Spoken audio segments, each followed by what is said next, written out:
पतंजलि के बारे में क्या ख्याल है आपका? कोर्ट ने भी बोला कि मिसलीडिंग ऐड चला के आपने इतनी बड़ी कंपनी बना दी, तो क्या एक मिसलीडिंग ऐड बना के आप बहुत बड़ी कंपनी बना सकते हो? भगवा पहन के आप कुछ भी बेचो, प्रसाद लेके समझ के लोग ले लेंगे उसको। मतलब कैसे कह सकते हो आप ये? पतंजलि तो वैसे ही बिल्ड हुआ है ना, तो आप ये कह रहे हो प्रोडक्ट अच्छे नहीं है? मैं यूज़ नहीं करता ऑनेस्ट। स्टार्टअप वर्ल्ड में क्या चल रहा है अभी? एक बहुत बड़ी वीसी इंडिया के, उनका मेरे को स्टेटमेंट था कि यार अगर तू मेरा दोस्त होता तो मैं तेरे इस ग्रोथ पे पैसा डाल देता। दोस्त होगा तो डालेंगे। मामाअर्थ के बारे में आपका क्या ख्याल है? सिर्फ मामाअर्थ नहीं, बट कॉस्मेटिक सेगमेंट में जितने भी स्टार्टअप्स हैं, मेरे को नहीं लगता कि ये एक वैलिड बिजनेस मॉडल है, क्योंकि बिजनेस करने के लिए हमने एक क्लासिफिकेशन दिया था कि इंडिया को 2-3 भागों में बांटा गया है। बताएंगे आप? मतलब इंडिया को अगर अपने को डिवाइड करने की बहुत अच्छी रिपोर्ट है। लोग गरीब पे गरीब हो जा रहे हैं, इन्फ्लेशन रेट हाई हो जा रही है। जब भी कोई शेयर ड्रॉप होता है, मार्केट से उतनी वेल्थ गायब होती है। अगर आपको पब्लिक मार्केट में इन्वेस्ट करना है तो आप कंपनी तो तुरंत आईपीओ लेके आ जाती है, प्रोडक्ट बना नहीं। जो शॉर्ट टर्म गोल लेके आया है कि भाई 2 साल करने हैं, मेरे को पैसे कमाने हैं, बेच देना है, उसकी कंपनी नहीं चलेगी। सर एंटरप्रेन्योरशिप में अभी क्या चल रहा है? मतलब स्टार्टअप इंडिया में, स्टार्टअप वर्ल्ड में क्या चल रहा है अभी? मतलब इन्वेस्टमेंट है नहीं है? कहाँ स्ट्रगल कर रहे हैं अभी एंटरप्रेन्योर्स? यार आई थिंक अगर आप देखेंगे पिछले 4-5 साल में, राइट, 2020-21 में बहुत फंड रेज हुए हैं। हाँ राइट, वो टाइम पे मार्केट बहुत अच्छे बूम पे था। कोविड के टाइम काफ़ी फंडिंग हुई है, बट वो टाइम पे जो स्टार्टअप्स स्टार्ट हुए थे, राइट, और जिनको इनिशियली ग्रोथ मिल गई, अब वो लोग एक स्टेज पे है जिसको हम लोग यूजुअली प्री सीरीज ए या सीरीज ए की स्टेज बोलते हैं, जहाँ पे उनके पास प्रोडक्ट वैलिडेटेड है, रेवेन्यू की विजिबिलिटी है, राइट, बट रेवेन्यू नहीं है। अच्छा, ये जो प्री सीरीज ए और सीरीज ए का स्टेज है ना, इसको डेथ वैली बोल रहे हैं आजकल लोग। Death valley, death valley. कि आपने शुरू में तो आपने आइडिया पे प्रोडक्ट पैसा उठा लिया, अब आपने प्रोडक्ट को वैलिडेट कर लिया, लेकिन रेवेन्यू का आपको बस विजिबिलिटी है, आया नहीं है रेवेन्यू। ठीक है, ये स्टेज में इंडिया में फंडिंग ही नहीं हो रही है, कोई पैसा नहीं दे रहा है। बड़े बड़े वीसीज या तो वो सीड पे आ गए या तो सीरीज बी पे चले गए, राइट। डेथ वैली है, सीरीज है, प्री सीरीज है, यहाँ पे फंडिंग ही नहीं हो रही है, इन्वेस्टमेंट्स ही नहीं हो रहे, और इसलिए इसको डेथ वैली बोल रहे हैं। जो ये सर्वाइव कर जाएगा वो ग्रो कर जाएगा, ठीक है, जो ये सर्वाइव नहीं करा वो मर जाएगा, स्टार्टअप्स बंद होंगे। और इसलिए अभी आप देखोगे इस साल में फंडिंग की न्यूज़ तो कम है, स्टार्टअप की शटडाउन की न्यूज़ ज़्यादा है, बहुत ज़्यादा है। क्यों? क्योंकि ये डेथ वैली बहुत बहुत डिफिकल्ट है, राइट। यहाँ पे हर वो स्टार्टअप है जिसके पास एक अच्छी स्केल है, अच्छा कंज्यूमर बेस है, बट क्योंकि रेवेन्यू नहीं फिगर्ड आउट है, ठीक है, they are shutting down. Investors वहाँ पैसे ही नहीं लगा रहे।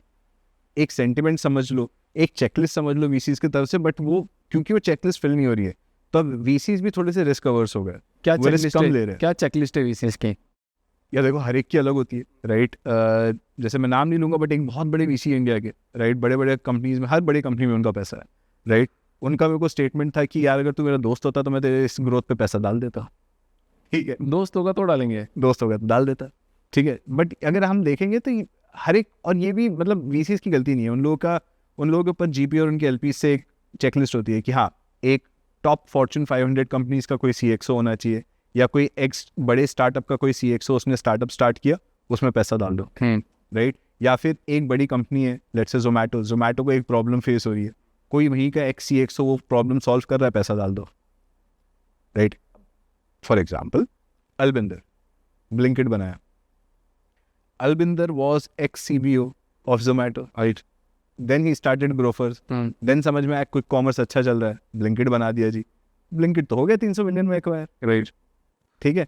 तो वही है ना, एक्स जोमेटो आपस में गेम खेल रहे हैं। आपस में होता है, राइट। जब तक कि आपका नेटवर्क स्ट्रांग नहीं है, आपकी नेटवर्क बढ़ेगी नहीं, और वीसीज में वही गेम खेल रहे हैं, राइट। आप अच्छा, आपकी बड़ी कंपनी से है, वो अच्छा, आप सीईओ थे वहाँ पे, वो नाइस, लो पैसे ले लो, बना लेंगे बिजनेस, क्योंकि आपका वहाँ पे तो कनेक्ट है ही, आप वहाँ पे कभी ना कभी अपनी कंपनी पार्क कर सकते हो और नेक्स्ट पैसा रेस कर सकते हो। तो बड़े बड़े लोग ही गेम खेल पाएंगे मतलब हमेशा, या तो बड़े लोग या तो बहुत अच्छे प्रोडक्ट्स। अगर आप उस सर्कल में नहीं है तो आप बहुत अच्छा प्रोडक्ट बनाओ, प्रोडक्ट बहुत सही होना चाहिए, प्रोडक्ट बहुत अच्छा होना चाहिए, बट स्टिल फिर भी आपकी विजिबिलिटी बहुत कम हो जाती है। जैसे थायरो केयर के फाउंडर अब जाके इतने विजिबल हो रहे हैं। ये देखो, मतलब मैं बताता हूँ, एक्चुअली स्टार्टअप्स में ना एक थोड़ी सी वो हसल होनी चाहिए, ठीक है, बट जल्दबाजी नहीं होनी चाहिए, ठीक है। कोई भी अच्छा बिजनेस 2-3 साल में नहीं बनता, ठीक है, 10 से 12 साल मिनिमम लगते, राइट। आज आप विजय शेखर शर्मा जी को देख लीजिए, ठीक है, 23 साल लगे उनको कंपनी बनाने के लिए, तब जाके वो टॉप 3 में, बट फिर भी इंडिया में पेमेंट रेवोल्यूशन लाया किसने? पेटीएम ने, राइट। उसी तरीके से आप फ्लिपकार्ट को देख लीजिए, लगे ना 15 साल, तब जाके वॉलमार्ट ने एक्वायर किया, तब जाके 1 लाख करोड़ का GMV है उन लोगों का, राइट। उसी तरीके से आप फ़ोन पे को देख लो, लगे 10 साल।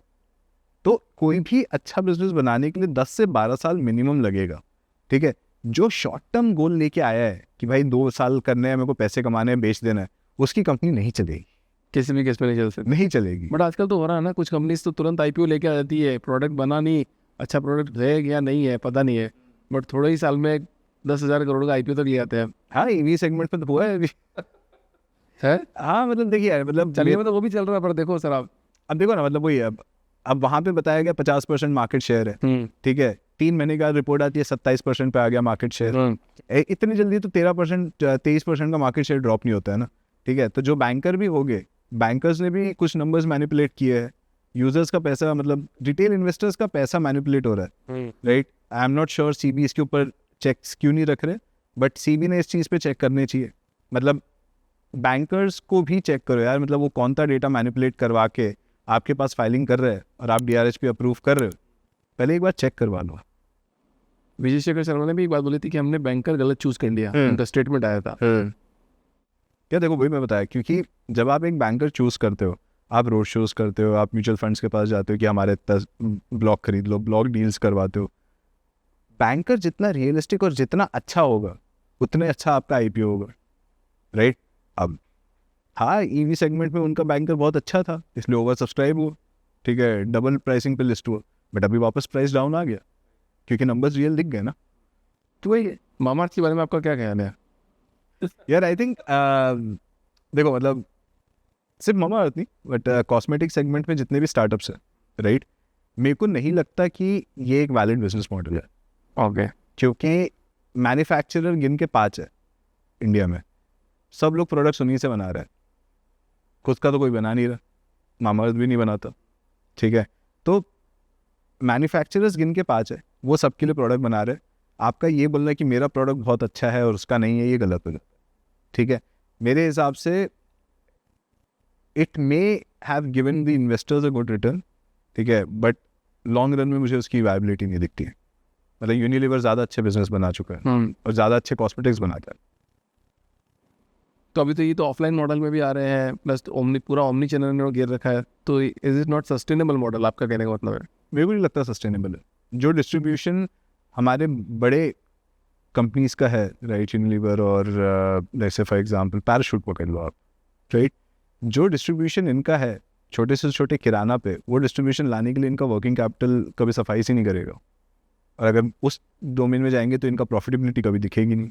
प्रॉफिटेबिलिटी दिखेंगी नहीं तो पब्लिक कंपनी, अब तो मैन शेयर प्राइस गिरेगा, तो दैट इज अ प्रॉब्लम। सारे स्टार्टअप अभी IPO की तरफ भी भाग रहे हैं।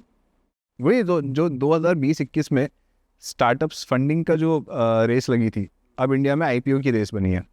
मतलब India has become the IPO destination for the world.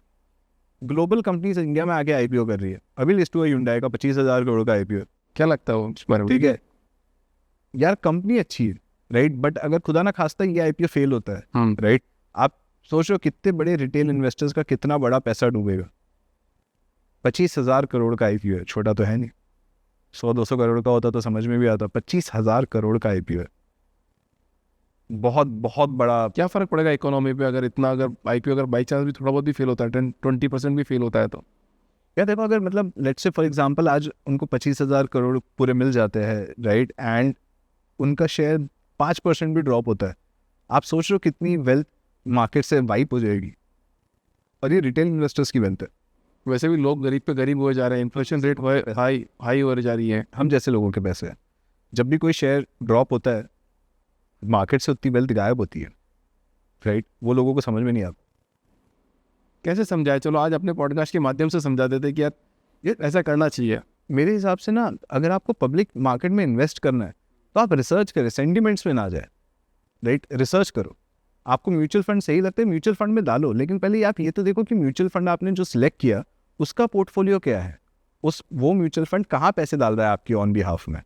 Mutual fund भी तो पैसा आपसे लेके इन्वेस्ट कर रहा है ना, तो आप पहले म्यूचुअल फंड का भी तो पोर्टफोलियो चेक कर लो कि उसने कहाँ कहाँ इन्वेस्ट किया है, उन कंपनीज का ट्रैक रिकॉर्ड क्या रहा है, ठीक है। सिर्फ सेंटिमेंट में आके कि हाँ म्यूचुअल फंड सही है बस पैसे लगा, नहीं, ऐसे मत करो। वो प्रोपेगेंडा है कि म्यूचुअल फंड सही है, ठीक है, बट वो क्यों सही है पहले रिसर्च तो कर लो। हाँ ठीक है, हर एक म्यूचुअल फंड सही नहीं होता। ठीक है, तो एक बार आप पहले रिसर्च कर लो, राइट। भले ही क्वांट में आपको इन्वेस्ट करना है, लेकिन क्वांट का आप पोर्टफोलियो चेक करो, वो कहाँ पे इन्वेस्ट कर रहा है, उनके पूरे नंबर्स देख लो, फिर आपको सही लगता है फिर आप डिसीजन लो ना, इन्फॉर्म डिसीजन लो, ब्लाइंड डिसीजन या किसी से इन्फ्लुएंस डिसीजन मत लो। ठीक है, काफ़ी इन्फ्लुएंसर्स है जो बताते हैं कि आज अगर आप 5 करोड़ रुपए 50 रुपए इन्वेस्ट करोगे 40 साल में इतने पैसे हो जाएंगे। अरे पहले कहाँ इन्वेस्ट करना है ये तो पता लगने दो लोगों को। ठीक है, बीच में आया था ना कितने सारे क्या कहते हैं blockchain startups and crypto currency startups, सब फाइनेंशियल इन्फ्लुएंसर्स उनके लिए वीडियो बना रहे थे, बड़े बड़े फाउंडर्स भी वीडियो बना रहे थे, डूब गया ना वो स्टार्टअप, लेके भाग गया लोगों के पैसे। पॉइंट वही है, मतलब आई थिंक म्यूचुअल फंड सही है इज अ स्लोगन। ठीक है, उसके ऊपर ट्रेडमार्क लिखा होता है क्योंकि इट्स अ ट्रेडमार्क। ठीक है, नॉट अ रियलिटी। सर्च करो, रिसर्च करो कौन सा म्यूचुअल फंड सही है। और वो ट्रेडमार्क है एक अच्छा मेरे को भी ऐसा लगता था कि म्यूचुअल फंड सही है। नहीं, म्यूचुअल फंड इज राइट, ठीक है, बट आप रिसर्च तो कर लो। हाँ ठीक है, अब जियो फाइनेंशियल सर्विसेज का आएगा म्यूचुअल फंड। हाँ ठीक है, वो भी सही है, पहले चेक कर लो ना कहाँ इन्वेस्ट हो रहा है पैसा, तो वही है। अच्छा, आपने इंडियन क्लासिक बिजनेस करने के लिए आपने एक क्लासिफिकेशन दिया था कि इंडिया को 2-3 भागों में बांटा गया है, तो वो कैसे बिजनेस क्लासिफिकेशन है, बताएंगे आप थोड़ा सा? तो देखो, मतलब इंडिया को अगर अपने को डिवाइड करना है, ये बहुत अच्छी रिपोर्ट है ब्लूम से, राइट, ब्लूम वेंचर्स की, कि इंडिया प्राइमरली 3 कंज्यूमर मार्केट्स में डिवाइडेड है, इंडिया 1, 2 एंड 3। ठीक है, इंडिया 1 में वो लोग आते हैं जो साल में 8 से 10 लाख के ऊपर कमा रहे हैं, राइट। इन ब्रैकेट पर अगर आप देखोगे तो नेटफ्लिक्स, अमेजॉन, फ्लिपकार्ट, ये सब इन कंज्यूमर्स पे टैप इन कर रहे हैं, क्रेड, फोन पे, राइट। सेकंड सेगमेंट आता है इंडिया 2 का, जहाँ पे लोग 4 से 5 लाख रुपए साल का कमा रहे हैं, राइट। ये इंडिया 2 है। यहाँ पे आपको major e commerce app like Meesho, right, Snapdeal, ये सेगमेंट यहाँ पर है, राइट। फिर उसके बाद आता है इंडिया 3 जो अनमोनेटाइज्ड यूजर है, इन पे है WhatsApp, right, Snapchat, Facebook, Instagram, वो इन यूजर्स पे मोनेटाइज कर रहा है। ठीक है, तो अगर आप कोई एक कंज्यूमर बिजनेस बनाना चाहते हो तो आपको पहले ये 3 लेयर में समझना पड़ेगा कि मेरा कंज्यूमर किस लेयर में बैठा हुआ है, राइट। और उस हिसाब से जो प्लेटफॉर्म्स वो यूज़ कर रहा है आप उनकी लेवरेज करो कि आपका प्रोडक्ट उन तक के पहुँचे। आज अगर मेरा कंज्यूमर सिर्फ व्हाट्सएप यूज़ कर रहा है तो मेरे को फिगर आउट करना पड़ेगा कि मैं उसको व्हाट्सएप पे कैसे रीच आउट करूँ, राइट। अगर मेरा यूज़र लूडो खेल रहा है, ठीक है, लूडो इंडिया का अकेला गेमिंग ऐप है जो वर्ल्ड में सबसे ज़्यादा डाउनलोडेड गेमिंग ऐप है, राइट। अगर मेरा कंज्यूमर लूडो खेल रहा है तो मैं कैसे फिगर आउट करूँ कि लूडो पे मेरी कैंपेन्स अच्छी चले, राइट, ताकि आप कंज्यूमर सेगमेंट पे उस कंज्यूमर तक पहले पहुंचो तो, राइट। तो इसलिए ये सेगमेंट समझना बहुत इंपॉर्टेंट है, और अनमोनेटाइज्ड यूजर्स पे प्रोडक्ट बनाना उतना ही डिफिकल्ट है, राइट, जितना डिफिकल्ट फंड रेज करना आज के मार्केट।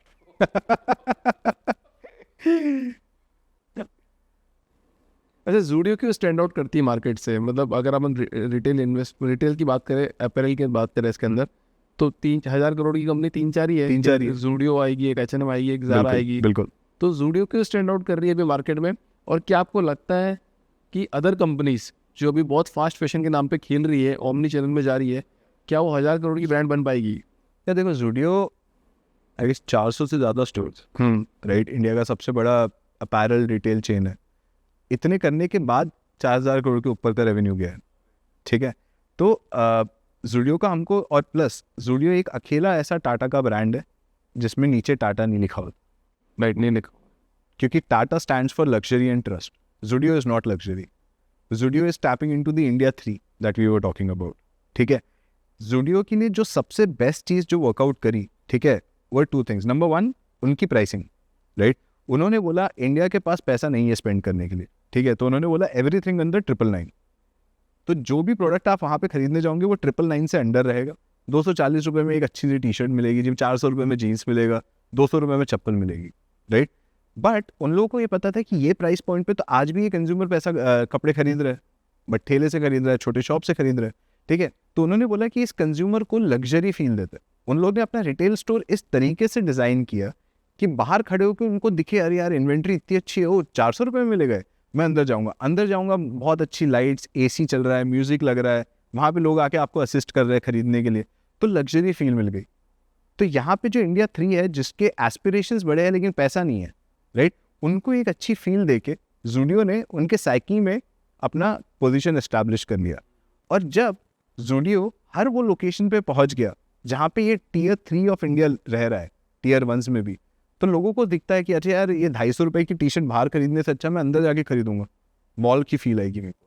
और ज़ूडियो का स्टोर कभी छोटा नहीं होता, मॉल वाली फील होती है। Right? आप जाते हो वहाँ पे पूरा कांच का ट्रांसपेरेंट, आपको बाहर से इन्वेंट्री दिख जाती है। वो स्टोर, अब वो मॉडल काफ़ी स्टोर्स कॉपी करने की कोशिश कर रहे हैं। एक कंपनी है स्टाइल यूनियन, एग्जैक्टली रेप्लिका लगती है मेरे को ज़ूडियो की, ठीक है। बट वही है, आप जब इस मार्केट पे टैप इन करते हो, और मुझे लगता है टू बी ऑनेस्टली अभी बहुत पोटेंशियल है और बड़ा बन सकता है बिजनेस। इसलिए इसी रीज़न से इंडिया में आप देखना 100 करोड़ करने वाले अपैरल ब्रांड्स बहुत आ गए, राइट, ठीक है। बट अब वो 100 करोड़ को क्रॉस करके 1000 करोड़ में बनने वाले बहुत लिमिटेड है। क्या आपको लगता है स्निच फास्ट फैशन में सेम पे जा रहा है या फिर? आई थिंक कुछ 300-400 करोड़ के रेवेन्यू पे है वो लोग, राइट। देखो मतलब फास्ट फैशन मुझे ऑनेस्टली नहीं समझ में आता, राइट। प्राइस पॉइंट से अगर आप फास्ट फैशन बोलोगे तो शायद ठीक है, पहुंच जाए आप उस नंबर्स पे, लेकिन यूनिट इकोनॉमिक्स बैठाना थोड़ा डिफिकल्ट होता है। कैसे आपके नज़र में? अब जैसे मैंने आपको बताया, राइट, ज़ूडियो के 400 प्लस स्टोर्स है, राइट, तब जाके वो इतना अच्छा रेवेन्यू कर पा रहा है। आप ज़ूडियो पे अगर आप और मैं अगर कभी वॉक इन करेंगे, हम वहाँ से कुछ ज़्यादा ही खरीद के निकलेंगे क्योंकि हमको प्राइस पॉइंट अच्छा लग रहा है, ठीक है। क्या स्निच के साथ वैसा हो रहा है? I am not sure, honestly I haven't tried the product, तो I am not sure of the experience, right. But जो प्रोडक्ट्स के मैंने रिटेल एटलीस्ट अपैरल सेगमेंट में मैंने वही प्रोडक्ट्स ट्राई करे जो मेरे दोस्तों ने बनाया स्टार्टअप्स, राइट, जैसे ये टी शर्ट हो गया, राइट, या फिर न्यूमी के प्रोडक्ट्स हो गए, राइट। तो I know their products because मेरे को पता है कौन लोग बना रहे हैं उसको, राइट। तो समहाउ मेरे को लगता है फास्ट फैशन में जो सस्टेनेबिलिटी का एंगल है वो मिसिंग है। और इसलिए मुझे लगता है कि आज अगर नेक्स्ट कोई रिटेल ब्रांड इंडिया में बड़ा बनेगा, वो सस्टेनेबल लग्जरी ब्रांड बनेगा जो sustainable clothing at a luxury price बेच रहा हो। वो ब्रांड ज़्यादा जल्दी ग्रो करेगा इंडिया में, क्योंकि उसको लाखों कंज्यूमर्स को नहीं बेचना, उसको हम जैसे 1000 कंज्यूमर्स को बेचना है। अच्छा, अगर आईफोन का बहुत क्रेज़ हो रहा है, मतलब मैं एक वायरल वीडियो देख रहा था जिसमें आईफोन 15 आपसे लिया जाता है कि लाओ मैं आपको आईफोन 16 देता हूँ, हाँ, बस आप कुछ चमका के वापस दे देते हो। वो तो वाओ, कैमरा भी काफी सही फास्ट है, हाँ। मतलब ऐसा क्यों है कि मतलब सेम चीज़ दे रहे हैं फिर भी लोग इतना क्रेज़ है? मैं तो पूछता हूँ लोगों से कि यार मतलब तुम आईफोन, मैं तो नहीं रखता आईफोन, बोला सर मज़ा, क्या मज़ा आ रहा है, मतलब नहीं मज़ा आ रहा है यार। देखो मतलब somehow phone was a telecommunication device, somehow उसका डेफिनेशन चेंज हो गया टू द कैमरा, राइट। कितना अच्छा कैमरा है, राइट। फोन अब कैमरा डिवाइस बन गया। मुझे लगता है कि समहाउ आईफोन को भी ये, मतलब एप्पल को एज अ कंपनी भी ये पता है कि लोगों को कैमरा अच्छा चाहिए, तो ये हर आईफोन में कैमरे में कुछ अच्छे अपग्रेड्स लेके आ जाते हैं, राइट, सॉफ्टवेयर एंड हार्डवेयर दोनों लेवल पे। तो इसलिए लोगों को वो अच्छा लग जाता है, राइट। इस आईफोन में भी, न्यू आईफोन में भी side button that can control your camera ले आया, right. Every new upgrade is about the camera. Device में डिज़ाइन थोड़ा बहुत चेंज होता है, right, but it's all about camera. तो आई थिंक, और मेजॉरिटी जनता आज इंस्टाग्राम पे अपने आप को खुश दिखाना चाहती है कि भाई मेरे पास आईफोन है, मैं ये कर रही हूँ, वो कर रही हूँ, राइट। तो आई थिंक इसी रीज़न से लोगों को फ़ोन का बहुत ज़्यादा क्रेज़ है। मैं ऑनेस्टली इतना क्रेज़ नहीं है मुझे कोई इसका, आईफोन का, ठीक है। लास्ट आईफोन जो मैंने ख़रीदा था, राइट, वो आईफोन 6 था जो मैंने 8 साल चलाया, 6-7 साल चलाया। फिर उसके बाद मैंने आईफोन 13 खरीदा है। अब ये मैं आई एम श्योर मैं 6 से 7 साल चलाऊंगा इसको। अच्छा, लड़कियां ज़्यादा खरीद रही है कि लड़के ज़्यादा? लड़कियाँ ऑब्वियसली लड़कियाँ, बिकॉज सी मतलब इट्स नॉट दैट के जेंडर बायस है, बट इंस्टाग्राम पे कंटेंट्स क्रिएट करने वाले फीमेल ऑडियंस ज़्यादा है जिनको व्यूअरशिप मिल रही है, राइट। तो they want to be at a level where they want to say कि हाँ my content is good, my content looks good, ठीक है। तो they want good camera. Good camera के साथ मैं आज एक OnePlus लेके शूट कर रही हूँ वर्सेस मैं आईफोन लेके शूट कर रही हूँ, तो I stand very different. Android की 10 कंपनीज है, राइट। iOS एंड्रॉइड तो एक, आईफोन तो एक ही है, तो आईफोन यूज़ करना है मुझे। तो उस तरीके से सेंटिमेंट है। मतलब काफ़ी वीडियोस आते हैं, एक हाउस हेल्प है, उसने लाइफ टाइम की सेविंग देके अपने बच्चे को दी क्योंकि वो बात करना बंद कर दिया था उसने आईफोन 16 के लिए। ऐसे बहुत वीडियोस आ रहे हैं यार। मतलब I don't feel it's right, but that is the world we live in right now. अच्छा, गाना.com क्यों फेल हुआ था? यार देखो, इंडिया का कंज्यूमर किसी चीज़ के लिए पैसे नहीं देना चाहता, स्पेशली जो चीज़ ऑनलाइन है। हाँ, पैसे देना ही नहीं चाहते। यूट्यूब पे मेरे को गाने मिल रहे हैं ना भाई सुनने को, मैं क्यों पैसे दूंगा, राइट। एक टाइम पे कुछ 150 मिलियन की फंडिंग उठाई थी, ठीक है, 200 करोड़ का डेट था, टाइम्स इंटरनेट और 2-3 और लोगों से। आई थिंक गाना ने अपने पीक लेवल पे राइट यूज़र बेस बहुत अच्छा ले आए, बट मोनेटाइजेशन कभी क्रैक ही नहीं कर पाए। जो मैं आपको 3 चीज़ बता रहा था, एक्विजिशन, मोनेटाइजेशन, यूनिट इकोनॉमिक्स, वो यूज़र एक्विजिशन तो उन लोग ने क्रैक कर लिया कि गाने तो सबको सुनना है राइट, बस बजना चाहिए गाना was the thing at that time right, but वो लोग मोनेटाइजेशन कभी क्रैक ही नहीं कर पाए। और मेरे को लगता है कि मोनेटाइजेशन इंडिया में specially in music industry is very difficult. Spotify भी स्ट्रगल कर रहा है इंडिया में, 90-100 करोड़ का लॉस है हर साल का राइट। तो आई थिंक इंडिया में monetisation on music is very difficult. जब मुझे पता है यूट्यूब पे मेरे को गाने फ्री में मिल रहे हैं सुनने में, मैं सुन लूँगा right. They should have figured out a different way of building that product, but well not our call to take, but yes. अच्छा, पतंजलि के बारे में क्या ख्याल है आपका? उनकी जो कोर्ट ने भी बोला कि मिसलीडिंग ऐड चला के आपने इतनी बड़ी कंपनी बना दी, तो क्या एक मिसलीडिंग ऐड बना के आप बहुत बड़ी कंपनी बना सकते हो? क्या देखो इंडिया में ना, ठीक है, थोड़ा कॉन्ट्रोवर्शियल स्टेटमेंट है, बट भगवा पहन के आप कुछ भी बेचो, प्रसाद लेके समझ के लोग ले लेंगे उसको, ये रियलिटी है।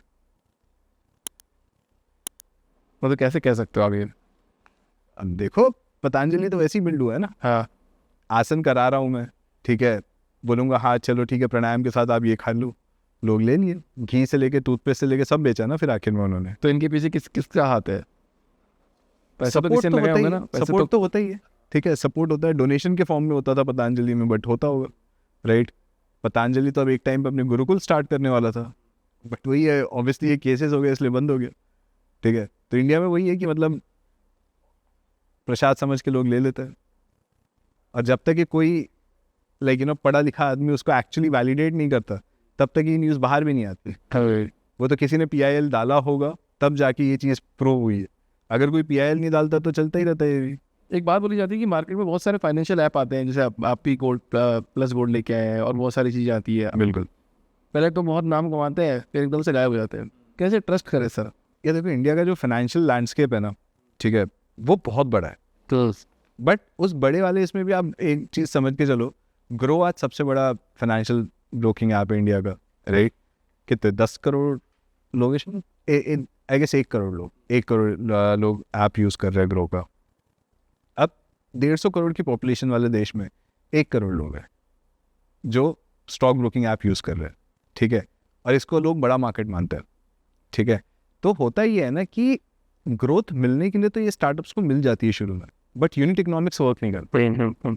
यूनिट इकोनॉमिक्स वर्क करने के लिए मतलब काफ़ी हमारे कॉम्पिटिटर्स है जिनके पास है 2-2 करोड़ इंस्टॉल्स है ऐप के, ठीक है, बट यूनिट इकोनॉमिक्स बैठी है नहीं, ठीक है। तो मेरे को लगता है कि कोई भी बिजनेस अगर यूनिट इकोनॉमिक्स के अराउंड नहीं बनेगा तो वो बंद हो जाएगा, उसने कितने ही पैसे क्यों ना रेस करे हो, ओके, ठीक है। तो जो बिजनेस यूनिट इकोनॉमिक्स अपने क्रैक कर लेगा राइट, अगर आपने जैसे फॉर एग्जांपल हमारी बात कर लेते हैं राइट, ऑलमोस्ट 500,000 कस्टमर्स है राइट, हम लोग ने अपना डिस्ट्रीब्यूशन क्रैक कर लिया, अब हम फेज ऑफ बिजनेस में जहाँ पे हम लोग अपनी यूनिट इकोनॉमिक्स स्टेबल कर रहे हैं, यूनिट इकोनॉमिक्स स्टेबल हो जाएगी, नेक्स्ट गोल रहेगा हमारा प्रॉफिटेबिलिटी राइट। तो हर एक जो भी स्टार्टअप ये 3 फेज नहीं कर पाता ना, वो बंद हो जाता। काफ़ी लोग होते हैं जो डिस्ट्रीब्यूशन क्रैक करने के पहले यूनिट इकोनॉमिक्स पे लग जाते हैं, ठीक है, वो लोग पहले दिन से प्रॉफिटेबल बिजनेस बनाते हैं, जो जीरोदा ने बनाया। कुछ लोग होते हैं जो पहले डिस्ट्रीब्यूशन क्रैक करते हैं फिर यूनिट इकोनॉमिक्स बनाते हैं, जो ग्रो कर रहा है राइट। कुछ लोग होते हैं जो यूनिट इकोनॉमिक्स को सबसे लास्ट रखते हैं, वो बिजनेसेस हमेशा लॉस मेकिंग होते हैं। काफ़ी बड़े फाइनेंशियल ऐप्स है इस कंट्री में राइट, स्टार फाउंडर्स से बनाए हुए है, लॉसेस में है, 200 मिलियन के लॉस है। आप जो बोल रहे हो ना बंद हो जाता है बिजनेस। हाँ, मैंने एक बुक लिखी है, बुक का नाम है your company is going to shut down. अरे वाह अरे वाह ये तो लोगों को बेचो यार, आप भेजो, मतलब ये तो जो कुछ लोग हैं ना उन लोगों को तो आप कुरियर करो कि sir your business is going to shut down. बहुत सारे रीजन थे उसके। हाँ, और कुछ कंपनी ऐसी है जो हज़ारों सालों से भी चली आ रही है। क्यों चली आ रही है उसका मैंने रीज़न दिया है, इसलिए चली आ रही है। बिल्कुल। क्यों बंद हो जाती है मैंने उसका भी रीज़न दिया है, इसलिए बंद हो जाती है। और 99.9% कंपनी का बंद होना तय है। हाँ बिल्कुल। और मूडीज बहुत कम एनालिटिक्स को time पे। देखो, आप मूडीज एनालिटिक्स को देखो, इतनी बड़ी कंपनी है, 400 साल से चल रही है यार वो कंपनी। हाँ राइट, क्यों चल रही है? प्रोसेस राइट, उन लोग ने प्रोसेसेस डिफाइन करके रखे हैं, ठीक है, जहाँ पे लाखों एम्प्लॉयज़ काम कर रहे हैं और वो कंपनी चल रही है अच्छे से, ठीक है। One of the best rating companies in the world, लोग रेटिंग के लिए उनके पास जाते हैं कि भाई हमको रेटिंग दो, ठीक है। तो यार आप अगर प्रोसेस डिफाइन करोगे तो लोग आपको स्टैंडर्ड मानेंगे, राइट राइट। और जो कंपनीज प्रोसेस नहीं डिफाइन कर पाती वो इवेंचुअली शट डाउन हो जाती है। Absolutely right. वही है मैंने एक बात बोली और मैं हमेशा ही बोलता हूँ कि कोई भी बिजनेस बिना फ्रॉड के नहीं बना सकते आप। कहीं ना कहीं तो आपको घपला करना ही पड़ेगा, तभी जाके आपके मार्जिन सही होंगे। आप इस पे मतलब सहमति देते हो, असहमति देते हो? यार देखो, मतलब मार्केट में क्या हो रहा है इसके ऊपर मैं कमेंट नहीं करूँगा, ठीक है। बट जो मेरा जो मानना है, टू बी ऑनेस्ट, ठीक है, मैं सिर्फ एथिकल वे में बिलीव रखता हूँ, राइट। मेरा ये मानना है कि जो इन्वेस्टर्स, जो कस्टमर्स ने मेरे ऐप पे पैसा लगाया है, राइट, मैं सबसे एथिकल वे में, सबसे पॉसिबल एथिकल वे में मैं उन लोगों के रिटर्न्स बना के दूंगा। मैं देखिए, मतलब रेस तो है नहीं, ठीक है, रेस तो है नहीं कि मुझे 2 साल में रिटर्न बनाने हैं। राइट। नहीं, I am here for the long run. तो आज नहीं कल, कल नहीं परसों अच्छे रिटर्न्स तो बन ही जाएंगे सबके लिए, बट उसमें कोई फ्रॉड नहीं करना है तो मुझे। आपकी ऐप में किसी भी तरह का कोई फ्रॉड नहीं होगा? कभी नहीं होता, कभी नहीं 100% गारंटीड, मतलब 100%। genuine, एकदम जेन्युइन बिजनेस। बिल्कुल। मतलब आज अगर कोई मेरा कस्टमर ऐप यूज़ करता है, ठीक है, और किसी को अगर कोई सपोर्ट रिक्वेस्ट आती है, पूरी सपोर्ट रिक्वेस्ट मेरे ईमेल बॉक्स से होती है। अगर आप ऐप मेरा यूज़ करोगे, उसमें आप सपोर्ट पे क्लिक करोगे तो पहला मेल मुझे आता है। अगर मैं उस पर रिस्पॉन्ड नहीं करता हूँ तो टीम ऑलरेडी कर चुकी होती है। ओके। बट मैं हर एक कस्टमर की प्रॉब्लम्स मैं चाहता हूँ कि मेरे सामने रहे, ताकि मैं डिसीजन उस हिसाब से लूँ, राइट। अब मुझे पता है कि ऐप में कुछ जगह है जहाँ पे यूज़र को फ्रिक्शन आ रहा है, क्योंकि मेरे को कंप्लेन आ रही है उस चीज़ की, ठीक है, तो मैं वो डेटा पॉइंट अपने प्रोडक्ट टीम से बात करके वो इंप्रूव करवा सकता हूँ। और फिर उन कस्टमर्स को मैं खुद कॉल भी करता हूँ। जैसे फॉर एग्जांपल, मेरा एक रूल है कि मैं कम से कम कोशिश करता हूँ कि महीने में 10-20 कॉल मैं कस्टमर्स के साथ खुद लूँ, ओके।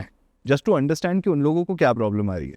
और हमारे जो हाई परफॉर्मिंग वर्सेस लो परफॉर्मिंग कोहॉर्ट है कस्टमर्स के, उनसे मैं समझने की कोशिश करता हूँ कि वो कम क्यों इन्वेस्ट कर रहे हैं और वर्सेस ज़्यादा क्यों इन्वेस्ट कर रहे हैं ऐप पे, ताकि मेरे पास अंडरस्टैंडिंग दोनों साइड की रहे, ठीक है। तो मेरा हमेशा से है, जैसे मतलब जो हमारे टॉप परफॉर्मिंग कस्टमर्स है, राइट, जिनका मतलब कुछ कस्टमर है जिनका 100-100, 200 ग्राम की सेविंग है मेरे ऐप पे, राइट, उन लोगों के पास मेरा डायरेक्ट फ़ोन नंबर है कि आपको कल कुछ भी प्रॉब्लम है तो आप मेरे को कॉल करो, मैं आपकी सॉल्व करा दूंगा with in the same day. तो उससे पहले एक बार आपकी ऐप के बारे में थोड़ा समझते हैं कि क्या किस तरह से काम करती है, वापस बता दीजिए आप। ठीक है, तो यार देखो, मतलब क्योंकि इंडिया इतना बड़ा मार्केट है और हम लोग India as a nation gold में बहुत बिलीव रखते हैं, हाँ। तो मेरा मानना ये था कि इस बिहेवियर, इस फीलिंग के लिए एक सिस्टम होना चाहिए। बट उसमें भी मैंने देखा था कि मेरे शादी से ही पहले मेरी बीवी एक सोनार के पास EAC स्कीम में एनरोल्ड थी, जहाँ पे वो पैसा सेव कर रही थी। और वहाँ पे शादी के टाइम हम लोग ज्वेलरी खरीदने गए थे, तो हम लोगों को डिज़ाइंस पसंद नहीं आई, ठीक है, तो हम लोगों को रियलाइज़ हुआ कि अब डिज़ाइन पसंद नहीं आई, बट क्योंकि पैसा दे चुके हैं तो सोना यहीं से खरीदना पड़ेगा, विड्रॉल का ऑप्शन नहीं था। तो यहीं से मेरे दिमाग में आया था कि क्यों ना हम लोग इस स्कीम को रेप्लिकेट करें, बट बहुत सिंपलेस्ट मैनर में, ताकि यूज़र अगर सोने में सेव कर रहा है तो वो कहीं से भी ज्वेलरी खरीद पाए। तो आज अगर आप मेरे ऐप पे आते हो तो आज आप ऐप पे बोल सकते हो कि हाँ जी मुझे साल भर में 10 ग्राम सेव करना है, तो वो ब्रेक डाउन होकर आपको दिख जाता है कि दिन का 200 रुपये सेव कर लो। दिन का 200 रुपये आप सेव करते करते करते साल के एंड में आपको 10 ग्राम की सेविंग हो जाती है। उस पर आपको 5% एक्स्ट्रा गोल्ड मैं देता हूँ, क्योंकि आप मेरे प्लेटफॉर्म को यूज़ कर रहे हैं, ठीक है, और 5% डिस्काउंट मेरे ज्वेलर्स देते हैं। तो आपको 10 ग्राम सेव करने के बाद 11 ग्राम्स की ज्वेलरी आप खरीद सकते हो, राइट। तो मेरा ऐप आपको सिंपली एनेबल करता है कि आप ज्वेलरी खरीद सको, या फिर गोल्ड कॉइन या कैश आप अपना विड्रॉल कर लो किसी भी जगह से, किसी भी स्टोर किसी भी स्टोर से जो हमारे पार्टनर्स है। ओके। अभी आप एक चीज़ और बता देते ना कि आप गोल्ड भी EMI पे लेके आ रहे हो, जी, वो बताएंगे थोड़ा? तो देखिए, मतलब आई गेस जब तक ये एपिसोड आएगा तब तक ये लाइव हो चुका होगा। तो इमेजिन करिए, एज अ कंज्यूमर मुझे एक रिंग बहुत पसंद आ गई, राइट, 5 ग्राम की रिंग है। आप वो आर्टिकल मेरे ऐप पे देखोगे और वहाँ पे लिखा रहेगा कि ये आपको 50 रुपये पर डे पे मिल जाएगा।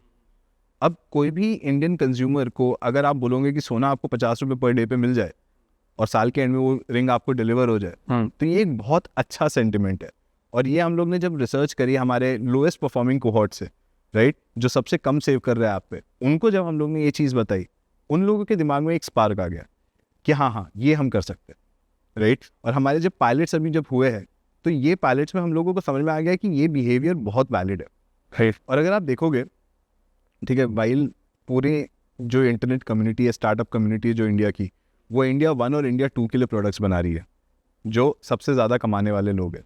बट जो इंडिया 3 है हमारा, राइट, जहाँ पे अभी तक के कोई मोनेटाइजेशन हुआ ही नहीं है, ये इंडिया 3 हमारे वो लोग हैं जो शायद आज ऑटो चला रहे हैं, शायद हमारे हाउस हेल्प है, राइट, और इन लोगों के पास बल्क में पैसा कभी नहीं होता, राइट, और इन लोगों को मोनेटाइज करने के लिए बहुत बड़ी अपॉर्चुनिटी चाहिए, राइट, ठीक है। तो हमारा मानना ये है कि अगर हम लोग कोई प्रोडक्ट ऐसा बना पाए जो इंडिया 3 पे फोकस्ड हो, वहाँ पे रियल बिजनेस सेंस बनता है, राइट, और इसीलिए हम लोग उस डायमेंशन पे और उस डायरेक्शन पे सोच रहे हैं, उस डायरेक्शन पे हम लोग प्रोडक्ट्स अपने रिलीज कर रहे हैं। तो आप ये बोलना चाह रहे हो कि आज मेरे को कोई रिंग पसंद आती है तो मेरे को आज वो EMI पे मेरे को मिल जाएगी, और जैसे मेरा EMI कंप्लीट होगी पूरी, आप तो मेरे आपको वो डिलीवर हो और जाएगी। मेरे को डिलीवर कर दोगे, उससे फ़र्क नहीं पड़ रहा कि गोल्ड की वैल्यू क्या जा रही है। नहीं, आपने जिस दिन अपनी EMI स्टार्ट करी उस दिन हम लोग ने आपके लिए गोल्ड प्राइस ब्लॉक कर दिया। चाहे वो कितनी भी हाई चले जाए हाँ जी, या कितनी भी लो चली हाँ जाए, जी, वो लॉक हो जाएगी। लॉक हो जाएगी। वाह। दोनों अप्रिशिएट हो रहा है गोल्ड का प्राइस तो आपके लिए फायदा है, हाँ डिप्रिशिएट हो रहा है तो शायद आपका लॉस है। लेकिन वहाँ पे बेट हम ले रहे हैं आपके ऊपर कि आप आज 50 रुपये दे रहे हो, साल के एंड तक कि आप 18,000 रुपये देके वो ज्वेलरी लेके चले जाओगे। हाँ हाँ हाँ। राइट, तो वो हमारा गेम। तो ये तो बेटर हो गई ना उस स्कीम से कि जो मैं आज। एग्जैक्टली तो बेसिकली हम लोग यही चाहते थे कि जो स्कीम्स आज चल रही है वहाँ पे काफ़ी ग्रे एरिया है हाँ। कस्टमर के लिए, बट हम चाहते थे कि यूज़र के सामने विजिबिलिटी रहे कि हाँ जी मैंने ये रिंग के लिए पैसा दिया है, मेरे को ये रिंग पसंद है, मुझे ये रिंग के लिए पैसा दिया है, मेरे को यही डिलीवर और करिए। वो रिंग स्टॉक में नहीं होगी तो आप बनवाओगे उसको। वो हाँ, हमारे मैन्युफैक्चरर्स के साथ पार्टनरशिप है। हाँ। राइट, तो जैसे आपकी EMI कंप्लीट होगी हम वो रिंग मैन्युफैक्चर करके आपको डिलीवर करवा देंगे। तो आप ये बोलना चाह रहे हो कि मतलब आपने शायद एक फ़ोटो दिखा दिया उसका कि यार ये रिंग है। जी, अब इमेजिन करो ना, मतलब इमेजिन कर लो टिंडर, बट वहाँ पे लोगों की जगह आपको ज्वेलरी दिख रही है कि हाँ जी ये 50 रुपये में मैं खरीद सकता हूँ, खरीद लीजिए। वाह। ये गोल्ड सेविंग प्लान में मैंने मैंने मतलब ये जो सेविंग प्लान वाला जो स्कीम थी इसमें मैंने सुना था कि 900 करोड़ तक का स्कैम हुआ है, हाँ मतलब 2019 में। बिल्कुल, ये पूरा जितना सिस्टम चल रहा है स्कीम करते काफ़ी हैं काफ़ी लोग, शायद बहुत सारे लोग तो ये मतलब पैसा टाइम पे नहीं देते हैं तो उनकी जो स्कीम होती है वो बंद हो जाती है बंद हो जाती है। और उसमें उनको लॉस हो जाता है। बिल्कुल, कुछ ऐसा ही सिस्टम है ये। हाँ मतलब देखिए हम जो बिल्ड कर रहे हो तो बहुत डिफरेंट है। राइट, अगर आप कभी पैसा नहीं दे पाएंगे तो हम तो आपको बोल देंगे आप अपना पैसा वापस ले लो। राइट, बट ये आप देखिए कि जो इंडिया में जो सेविंग्स के अराउंड स्कैम हुए हैं, राइट, 2-3 बहुत बड़े बड़े जूलर्स से उस टाइम पे उन लोगों ने स्कैम किए 50-100-200 करोड़ के। राइट, ये लोगों ने ऐसी ही सेविंग स्कीम के स्कैम करके लोगों से पैसा लेके रातों रात गायब हो गए। और कुछ जूलर्स तो थे जिनके 30-40 स्टोर्स थे, वो लोगों ने किया और गायब हो गए, पैसा लिया गायब। कुछ लोग पकड़ में आए, कुछ लोग कभी नहीं आए पकड़ में। ठीक है, सबको तो पता है यहाँ से भाग के लंदन जाना है तो लोग तो भाग जाते हैं। राइट, बट कुछ लोग पकड़ में आते हैं, कुछ लोग नहीं पकड़ में आते। लेकिन इसमें आप एक रिटेल कस्टमर का पैसा तो आपने लेके राइट हो गया आप गायब। ठीक है, इसी रीज़न से गवर्नमेंट हमारी इन स्कीम्स को पूरी तरीके से बैन तो नहीं कर पाई अभी तक के, लेकिन हमेशा रेगुलेशन ज़रूर लाती है कि ये स्कीम्स से पैसा इंस्टेड ऑफ जूलर बैंक के पास चले जाए। क्योंकि आज अगर आप इंडिया का स्टेट देखोगे तो पब्लिक मार्केट इतना ज़्यादा एक्सप्लोड हो रहा है, लोग IPO में पैसा लगा रहे हैं। राइट, बैंक्स के पास डिपॉजिट्स नहीं आ रहे हैं। Right, bank interest rate increase कर रहा है कि मैं आपको ज़्यादा रिटर्न दूंगा भाई FD पे, लेकिन लोग बैंक्स में पैसा नहीं डाल रहे, लोग FD यहाँ पे IPO में पैसा डाल रहे हैं, बोले ज़्यादा रिटर्न आएगा। स्विगी का प्री IPO फ्लोट हो रहा है भाई, ठीक है, 500 रुपये में शेयर मिल रहे हैं। ठीक है, तो मतलब रियलिटी में क्या शेयर वैल्यू रहेगा किसी को नहीं पता। लोगों का एंटिसिपेशन है भाई लिस्ट होते हुए दो टाइम का गेन मिल जाएगा मेरे को। अरे भाई लिस्ट होते हुए अगर गेन मिलेगा तो गेन मिलने पे आप सेल थोड़ी कर पाओगे, आपके ऊपर तो लॉक इन रहेगा। हाँ ठीक है, आप तो सेल कर नहीं पाओगे। ठीक है, बट लोगों को ये समझ में नहीं आ रहा। बैंक्स, गवर्नमेंट, अब देखिए गवर्नमेंट के लिए बैंक सबसे बड़े डार्लिंग्स होते हैं। राइट, गवर्नमेंट बैंक कभी कुछ होने नहीं देगी, तो इसलिए गवर्नमेंट अभी जो इतने टैक्सेस लेके आ गए हैं पब्लिक मार्केट के लिए क्यों ला रहे हैं कि लोग वहाँ पे हेजिटेंट हो जाके ना पैसे डालें, बैंक्स में पैसा रखें, और बैंक के पास पैसे आएंगे तो बैंक वापस लेंड करेगा मार्केट में, ताकि कम्युनिटी और इकोनॉमी हमारी सर्कुलेट होते रहे। लेकिन लोग डाले जा रहे हैं। ये पूरा गेम चल रहा है क्या? हाँ, वही इसलिए इतने टैक्सेस हाई कर रखे हैं करना इधर की पड़ेगा। तरफ। क्योंकि आप देखिए ना, मतलब रोज लाखों करोड़ रुपए, ठीक है, लोग लूज करते हैं मार्केट में फ्यूचर्स और ऑप्शन में, इसी रीजन से। ठीक है, गवर्नमेंट चाहती है कि भाई पैसा इधर लूज होने से आप बैंक में रखो, आपका ही गेन होगा। राइट, और बैंक में रखोगे तो बैंक के पास पैसा रहेगा मार्केट में लैंड करने के लिए, तो इकॉनमी थोड़ी सी लिक्विड रहेगी, हमेशा लोग पैसा फ्लो होते रहेगा। ये जो ओवर सब्सक्राइब्ड हो रहे हैं आजकल IPO, वो इसी वजह से हो रहा है कि लोगों को लग रहा है हमको बहुत पैसा मिल जाएगा। लोगों को लग रहा है पैसा मिल जाएगा। अब वो एक डीलरशिप थी दिल्ली की, हाँ 2 स्टोर थे, ठीक है, हो गए सब्सक्राइब। ठीक है, अब इन लोगों को ये भी बात मानना समझना पड़ेगा कि ठीक है, मतलब अगर उसने 8 करोड़ का फ्लोट किया था, ठीक है, या 100 करोड़ का फ्लोट किया था, तो उसको पैसा उतना ही मिलेगा। हाँ। बट सब्सक्राइब लोग ज़्यादा कर रहे हैं क्योंकि लोगों के पास पैसे है अभी पब्लिक मार्केट में डालने के लिए। और लॉक इन पीरियड रहता है इसमें हमेशा। हाँ, क्या आप इनको तुरंत सेल नहीं प्री कर IPO सकते में हो? तो आप सेल नहीं कर सकते। प्री IPO शेयर्स आपने लिया, वो पब्लिक गए, तो आप इमीडिएटली तो सेल नहीं कर सकते, हाँ। वरना तो इमीडिएटली लोग पैसे बनाना शुरू कर दें। अभी आपने बोला कि वो जो लोग जो पैसा लेके भाग जाते हैं इतने करोड़ों, तो नीरव मोदी स्कैम हुआ था, इतना 13,000 करोड़ का पैसा लेके भागे थे। हाँ तो उसमें भी मार्केट में बहुत इम्पैक्ट आया था कि ज्वेलरी सेगमेंट के अंदर। हाँ, आई थिंक जब नीरव मोदी स्कैम हुआ था राइट, तब एक दो ज्वेलर्स का और कुछ लाइक स्कैम आए थे बीच में। बट अगर आप नीरव मोदी स्कैम को आप स्टडी करोगे तो वो आप देखोगे उन्होंने बैंक्स को ड्यूप किया रादर देन कस्टमर्स को, राइट। अब पीएनबी उसमें पूरा डूब गया, राइट। आखिर में बेल करना पड़ा बैंक गवर्नमेंट को, ठीक है। अब कितने पैसे रिकवर हुए नीरव मोदी के वो तो किसी को पता नहीं। नीरव मोदी पकड़ में आ गया था ये पता है, राइट। है तो अभी भी लंदन में ही रहे, वहाँ पे है हाउस अरेस्ट में, ठीक है। बट वहाँ से कितने पैसे रिकवर हुए ये आइडिया किसी को नहीं है, राइट। डूबा इसमें बैंक के पास किसके पैसे थे? हम जैसे कस्टमर्स के। तो वो सारा पैसा डूब जाता है, आपके पास नहीं आएगा पैसा। लिमिट लग जाती है। कल को एसबीआई बैंक में ऐसा फ्रॉड होता है तो अगर आप देखिए, अगर आपका एसबीआई में सेविंग्स अकाउंट है और कल अगर एसबीआई डूब जाता है, ठीक है, भले ही आपके करोड़ रुपए लगे होंगे, ठीक है, वहाँ पे, लेकिन सेविंग्स बैंक अकाउंट की जो टर्म्स एंड कंडीशन है उसमें लिखा है कि सिर्फ 5 लाख तक का आपका पैसा इंश्योर्ड है। चाहे आपने कितना ही पैसा रखा होगा, आपको मैक्सिमम रिटर्न अगर बैंक डूब जाता है तो 5 लाख रुपए ही मिलेंगे। तो आपका पैसा कहीं सिक्योर नहीं कहीं है, सिक्योर नहीं है, ना बैंक में है, ना लॉकर्स में है, ना कहीं पे है। इसलिए मतलब सबसे सही तरीका होता है कि आप अपने पैसे को फ्लोट रखें, कहीं ना कहीं इन्वेस्टेड रखें, ठीक है। बैंक में भी पैसा सेफ नहीं है, मतलब ठीक है बैंक्स आर सेफ, मैं ये नहीं बोल रहा हूँ कि बैंक सेफ नहीं है, बट बैंक्स की जो इंश्योरेंस कमीशन होती है, कमिटमेंट होती है, वो सिर्फ 5 लाख रुपए तक की होती है। और वो आरबीआई ने रूल बना के रखा है, इसलिए बैंक्स को 5 लाख तक करना पड़ता है। कि आपका अगर 10 लाख रुपए था, बैंक अगर कल डूब जाता है तो बैंक आपको पेएबल सिर्फ 5 लाख ही करेगा। तो एक बात बताओ, इसमें आम आदमी का पैसा तो डूबेगा, क्या अंबानी अडानी और इनका पैसा भी डूबेगा सारा? क्या उनको भी 5 लाख ही मिलेंगे? ये तो खुद बैंक्स बना लिया है ना इन लोगों ने, तो इनको तो क्या ही है। अभी तो कल ही तो आई गेस न्यूज़ आई थी, मोटा भाई को ब्लैक रॉक और मोटा भाई को वो मिल गया, सेबी से अप्रूवल मिल गया एएमसी बिजनेस स्टार्ट करने के लिए। हाँ, अब म्यूचुअल फंड बिजनेस स्टार्ट करेंगे जियो फाइनेंशियल सर्विसेज अपना को। तो आम आदमी का पैसा सेव नहीं है। हाँ, सेफ देखिए मतलब वही है, आप अपना पैसा इन्वेस्टेड रखोगे, ठीक है, सही तरीकों में, सही डोमेन में, तो आप डेफिनेटली पैसा आपका सेफ है। तो थोड़ा बताओ ना, मतलब कहाँ इन्वेस्ट करें, कैसे सेफ रखें थोड़ा। आई थिंक आप अपने पैसे को डिवाइड कर सकते हैं, राइट। आई थिंक 10 से 15% तो आप फिक्स डिपॉजिट में रख दीजिए ताकि वो हमेशा आपका फेल सेफ रहे, राइट। कुछ पैसा आप रियल एस्टेट में डेफिनेटली लगाइए। अगर आप डायरेक्टली नहीं लगा सकते, ठीक है, तो आप नहीं डायरेक्टली रियल एस्टेट में लगा सकते, आप गोल्ड में लगा दीजिए, राइट। कुछ पैसे आप डेफिनेटली म्यूचुअल फंड्स में लगाएं, राइट। म्यूचुअल फंड्स में अगर आप लॉन्ग टर्म में देखोगे 10 से 12% का रिटर्न आपको मिल जाता है, राइट। अगर आप एक नॉर्मल एसआईपी भी स्टार्ट कर दो 10-15 हज़ार की, तो आपको 3 या 5 साल के बाद एक अच्छा पोर्टफोलियो आपका वेल्थ मिलेगा, राइट। तो मेरे हिसाब से आप अपना पूरा जो वेल्थ है उसको अगर आप इन्वेस्टेड रखोगे तो ज़्यादा चांसेस है आपका वेल्थ ग्रो हो और सेफ रहे रादर दैन एक जगह बैंक में रखने से, राइट। इसलिए आपने सुना होगा कि don't put all your eggs in the same basket. अगर एक बास्केट गए तो पूरे गए, राइट। तो आपका जो पैसा है वो आप लिमिटेड जगह पे डिफरेंट तरीके से आप इन्वेस्ट करके रखें ताकि आपके पैसे, मतलब वो होता है ना, make your money work for you, right. तो आप अपने पैसे को ऐसी जगह इन्वेस्ट करें जहां वो ग्रो हो, राइट। सेविंग्स बैंक अकाउंट आपको कितना परसेंट रिटर्न देता है साल का? 4 या 5%। पर सबसे ज़्यादा पैसा, जो मोटा पैसा जो जिनके पास होता है, वो यूथ तो नहीं होगा, डेफिनेटली वो रिटायर्ड पर्सन होते हैं, बिल्कुल, जिनके पास एक अच्छा खासा लमसम अमाउंट एक सेव करके बैंक में आता है, वो तो स्टिल बैंक में ही रखते हैं।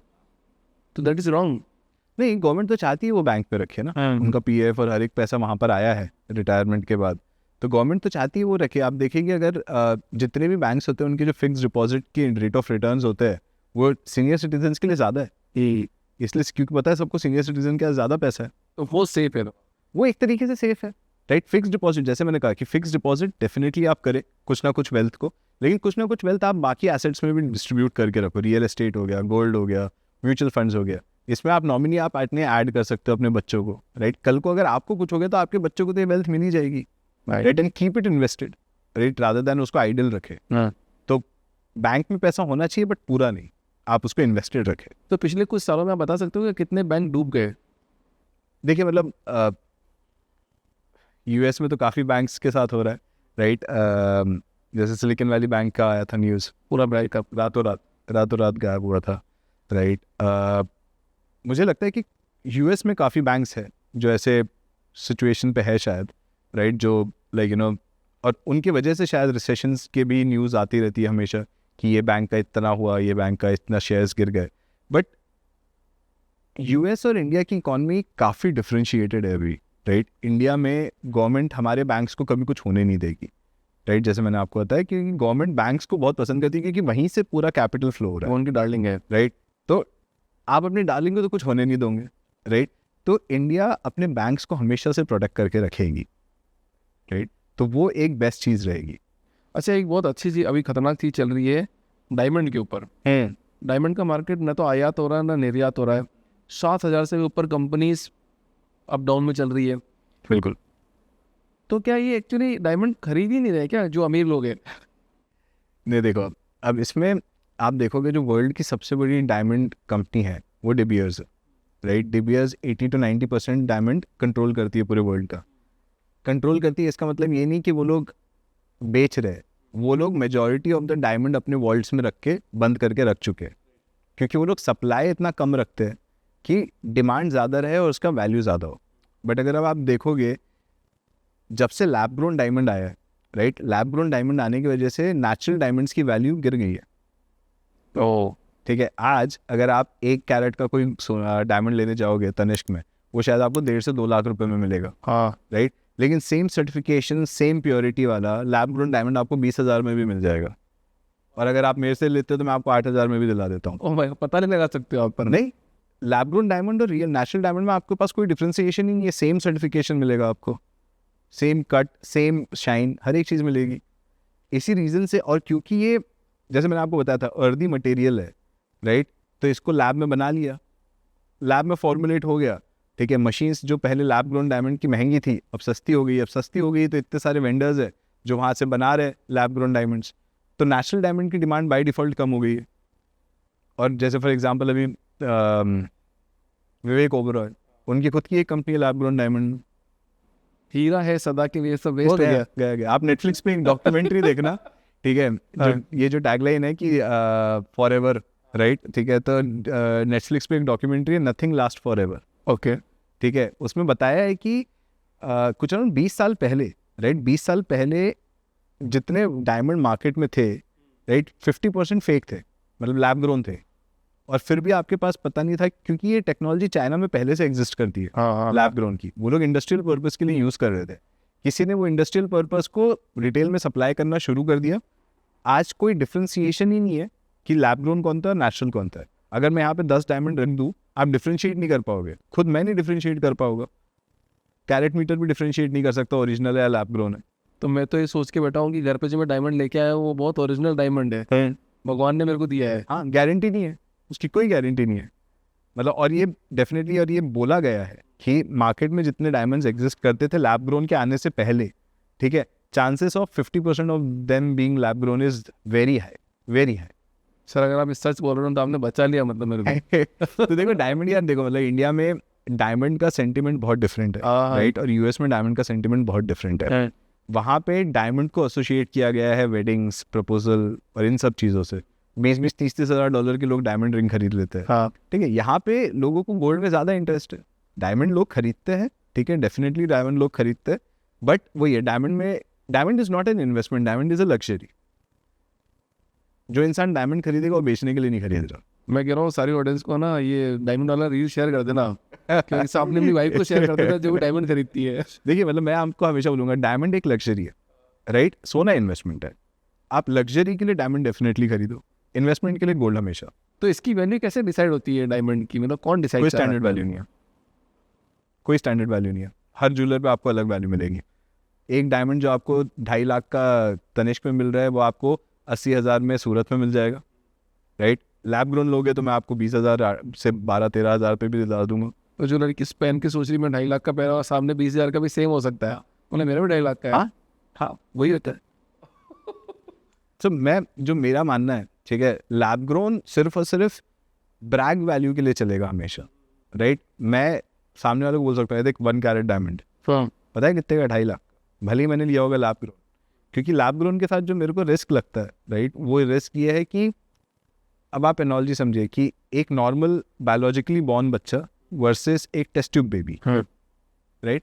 कोई कभी ब्रैग नहीं करेगा कि मेरा बच्चा टेस्ट ट्यूब बेबी है, वो तो बोलेगा मेरा बेटा है, ठीक है। सिमिलरली कोई कभी ब्रैग नहीं करेगा कि ये लैब ग्रोन डायमंड है, बोलेगा डायमंड है, ठीक है। तो मेरे को सबसे बड़ा सेंटिमेंट वैल्यू लगता है लैब ग्रोन डायमंड में, ठीक है, इसलिए मैं कभी फेवर में नहीं हूँ लैब ग्रोन डायमंड। मतलब आप ये कह रहे हो कि अगर 20,000 रुपये का भी वो डायमंड हुआ, लैब ग्रोन बना 20,000 रुपये का भी, तो वो 2.5 लाख रुपये का आपको बेचा जा सकता है हाँ, और आप खरीद लोगे? चांसेस है। मैंने तो खरीदा, मैंने पूछ रहा हूँ आपसे, खरीद लेंगे लोग? हाँ हाँ, अब इमेजिन करिए ना, अब एक रिटेल स्टोर है, ज्वेलरी स्टोर, ठीक है, वो लैब ग्रोन भी बेच रहा है, ओरिजिनल भी बेच रहा है, कैसे पता कौन सा लैब ग्रोन है कौन सा नहीं है? इसलिए आजकल आप देखना जो भी ब्रांड्स निकल रहे हैं लैब ग्रोन में, वो बाय डिफॉल्ट लिख के रखते हैं कि it's a lab grown diamond, LGD बोलते हैं जिसको, ठीक है, लैब ग्रोन डायमंड है, लोग लिखते हैं, ठीक है। हर किसी ने अपना एक अलग, डिबियर्स खुद, राइट, उसने खुद ने आपके lab grown diamond brand start कर दिया US में अब, हाँ, क्योंकि उसको पता है करना पड़ेगा। सर्टिफिकेशन में लिखा आएगा, अपन चेक कर सकते हैं। हाँ, ये जरूरी नहीं है। मतलब देखो, अब आपके पास एज एन जूलर 10 इन्वेंट्री थी, मिक्सअप हो गई, आप सर्टिफिकेशन तो दे दोगे उसके हिसाब से जो था, ठीक है, उसमें भी आपको सेम सर्टिफिकेशन मिलेगा ना, सेम कट का, बस ये है कि लैब ग्रोन लिखा रहता है एक जगह। तभी मैं सोच रहा हूँ जब भी कोई गोल्ड करके उनको ना डायमंड ज़्यादा बेचने पर सर डायमंड वाला ले। मार्जिन है ना, ओहो, मार्जिन बहुत है ना, ठीक है। एक जैसे मैंने आपको बताया, एक नेचुरल डायमंड 1 कैरेट का मैंने सूरत से 80,000 में लिया, यहाँ पे 2 लाख में बेच दिया, हो गई 150% की मार्जिन। बाप रे। अभी कोई स्कैम सामने आया क्या इसका, कोई ऐसा किसी ज्वेलर ने यार- किया हो खतरनाक स्कैम? यार ऑनेस्टली मेरे को अभी पता नहीं है, लेकिन हाँ मेरे को ये डेफिनेटली पता है कि काफ़ी जूलर्स के पास, राइट, अगर ये इन्वेंट्री पुरानी वाली है डायमंड की, दे देमसेल्व्स डोंट नो कि उसमें से ओरिजिनल कौन था और लैब ग्रोन कौन था। सब ओरिजिनल समझ के बेच भी देते हैं, क्योंकि उनको खुद को नहीं पता है, उनके हिसाब से ओरिजिनल है, बट अगर किसी ने जो सप्लायर था उसने लैब ग्रोन के साथ मिक्स करके बेच दिया होगा, राइट, उसने अपने पैसे बना लिए, ये बेचारा रिटेलर सोच के कि हाँ ये तो सब ओरिजिनल है, सब हवा में चल रहा है। सब हवा में। बट मेरे को बताओ, अभी दिवाली आ रही है, धनतेरस आ रहा है, और धनतेरस पे लोग इतना गोल्ड खरीदते हैं, धनतेरस पे क्यों खरीदा जाता है? कोई कहानी, कोई प्रथा, कुछ बता सकते हो आप इसके बारे में? देखिए, अगर गोल्ड की हम बात करते हैं तो जिस तरीके से ट्रेंड चल रहा है, बजट में थोड़ा सा डाउनवर्ड्स आया था, और वो भी रियलिटी, मतलब ग्लोबल मार्केट में किसी को फ़र्क नहीं पड़ा, बस वो इंडिया के सेंटिमेंट की वजह से थोड़ा सा प्राइस डिप हुआ था। बट अगर आप धनतेरस एज अ वर्ड देखोगे तो ये 2 वर्ड्स का पार्ट है, धन और तेरस। धन का मतलब होता है वेल्थ, राइट, और तेरस यानी 13वां दिन। वेल्थ लाने के लिए ये एक बहुत अच्छी घड़ी मानी जाती है, राइट। तो अगर, और हमारे देश में लाइक लक्ष्मी हमारी देवी होती है, तो लक्ष्मी जी के खुशी के लिए हम घर में कुछ ना कुछ परचेज करते हैं। जो थोड़े वेल्दी होते हैं वो लोग सोना या चांदी खरीदते हैं, जो नॉट वेलबिंग भी होते हैं वो कॉपर या सिल्वर कुछ ऐसा खरीद के लेके आते हैं हमेशा घर पे, ताकि उनको लगता है कि वेल्थ हमेशा बनी रहे, हाँ, राइट। और इंडिया में जैसे अक्षय तृतीया में काफ़ी, मतलब एक तरीके से अगर देखा जाए तो 1000-2000 किलो सोना हर शहर में बिका होगा, राइट, 1000-2000 किलो मिनिमम बोल रहा हूँ मैं। और सिर्फ ऑनलाइन प्लेटफॉर्म से कुछ अराउंड 400-500 किलो एक दिन में बेच दिया था, राइट। और ये मैं कुछ 4-5 बड़े प्लेटफॉर्म्स की बात कर रहा हूँ। बट अगर हम धनतेरस की बात करते हैं तो धनतेरस में ये नंबर्स ट्रिपल हो जाते हैं, क्योंकि इंडियंस को बाय डिफ़ॉल्ट सोने के लिए बहुत लगाव है, राइट। और ये लगाव एक तरीके से हमारे पुश्तों ने हमारे लिए पास ऑन किया है, क्योंकि घर में वेल्थ यानी सोना होती है, सोना और घर, राइट, यही वेल्थ होती है घर की। तो आई थिंक धनतेरस में इस बार मेरे जो एंटिसिपेशंस है वो लास्ट टाइम से ज़्यादा परचेज होगा, क्योंकि सोने का प्राइस भी अब इंक्रीज़ हो रहा है। लास्ट ईयर धनतेरस में 6300 रुपये था, राइट, इस साल 8000 क्रॉस हो जाएगा, ऑलरेडी 7800 है। बट फिर भी कोई स्टोरी बनाई क्या, मतलब अपन ने कभी कोई पढ़ी हो कोई स्टोरी कि इस वजह से अपन ने धनतेरस मनाना स्टार्ट किया? देखिए, मतलब जैसे मैंने बताया कि वेल्थ का 13वां दिन, राइट, नवरात्रि जो चैत की नवरात्रि होती है उसके बाद 13वें दिन पे धनतेरस आता है, और उसके 2 दिन के बाद दिवाली।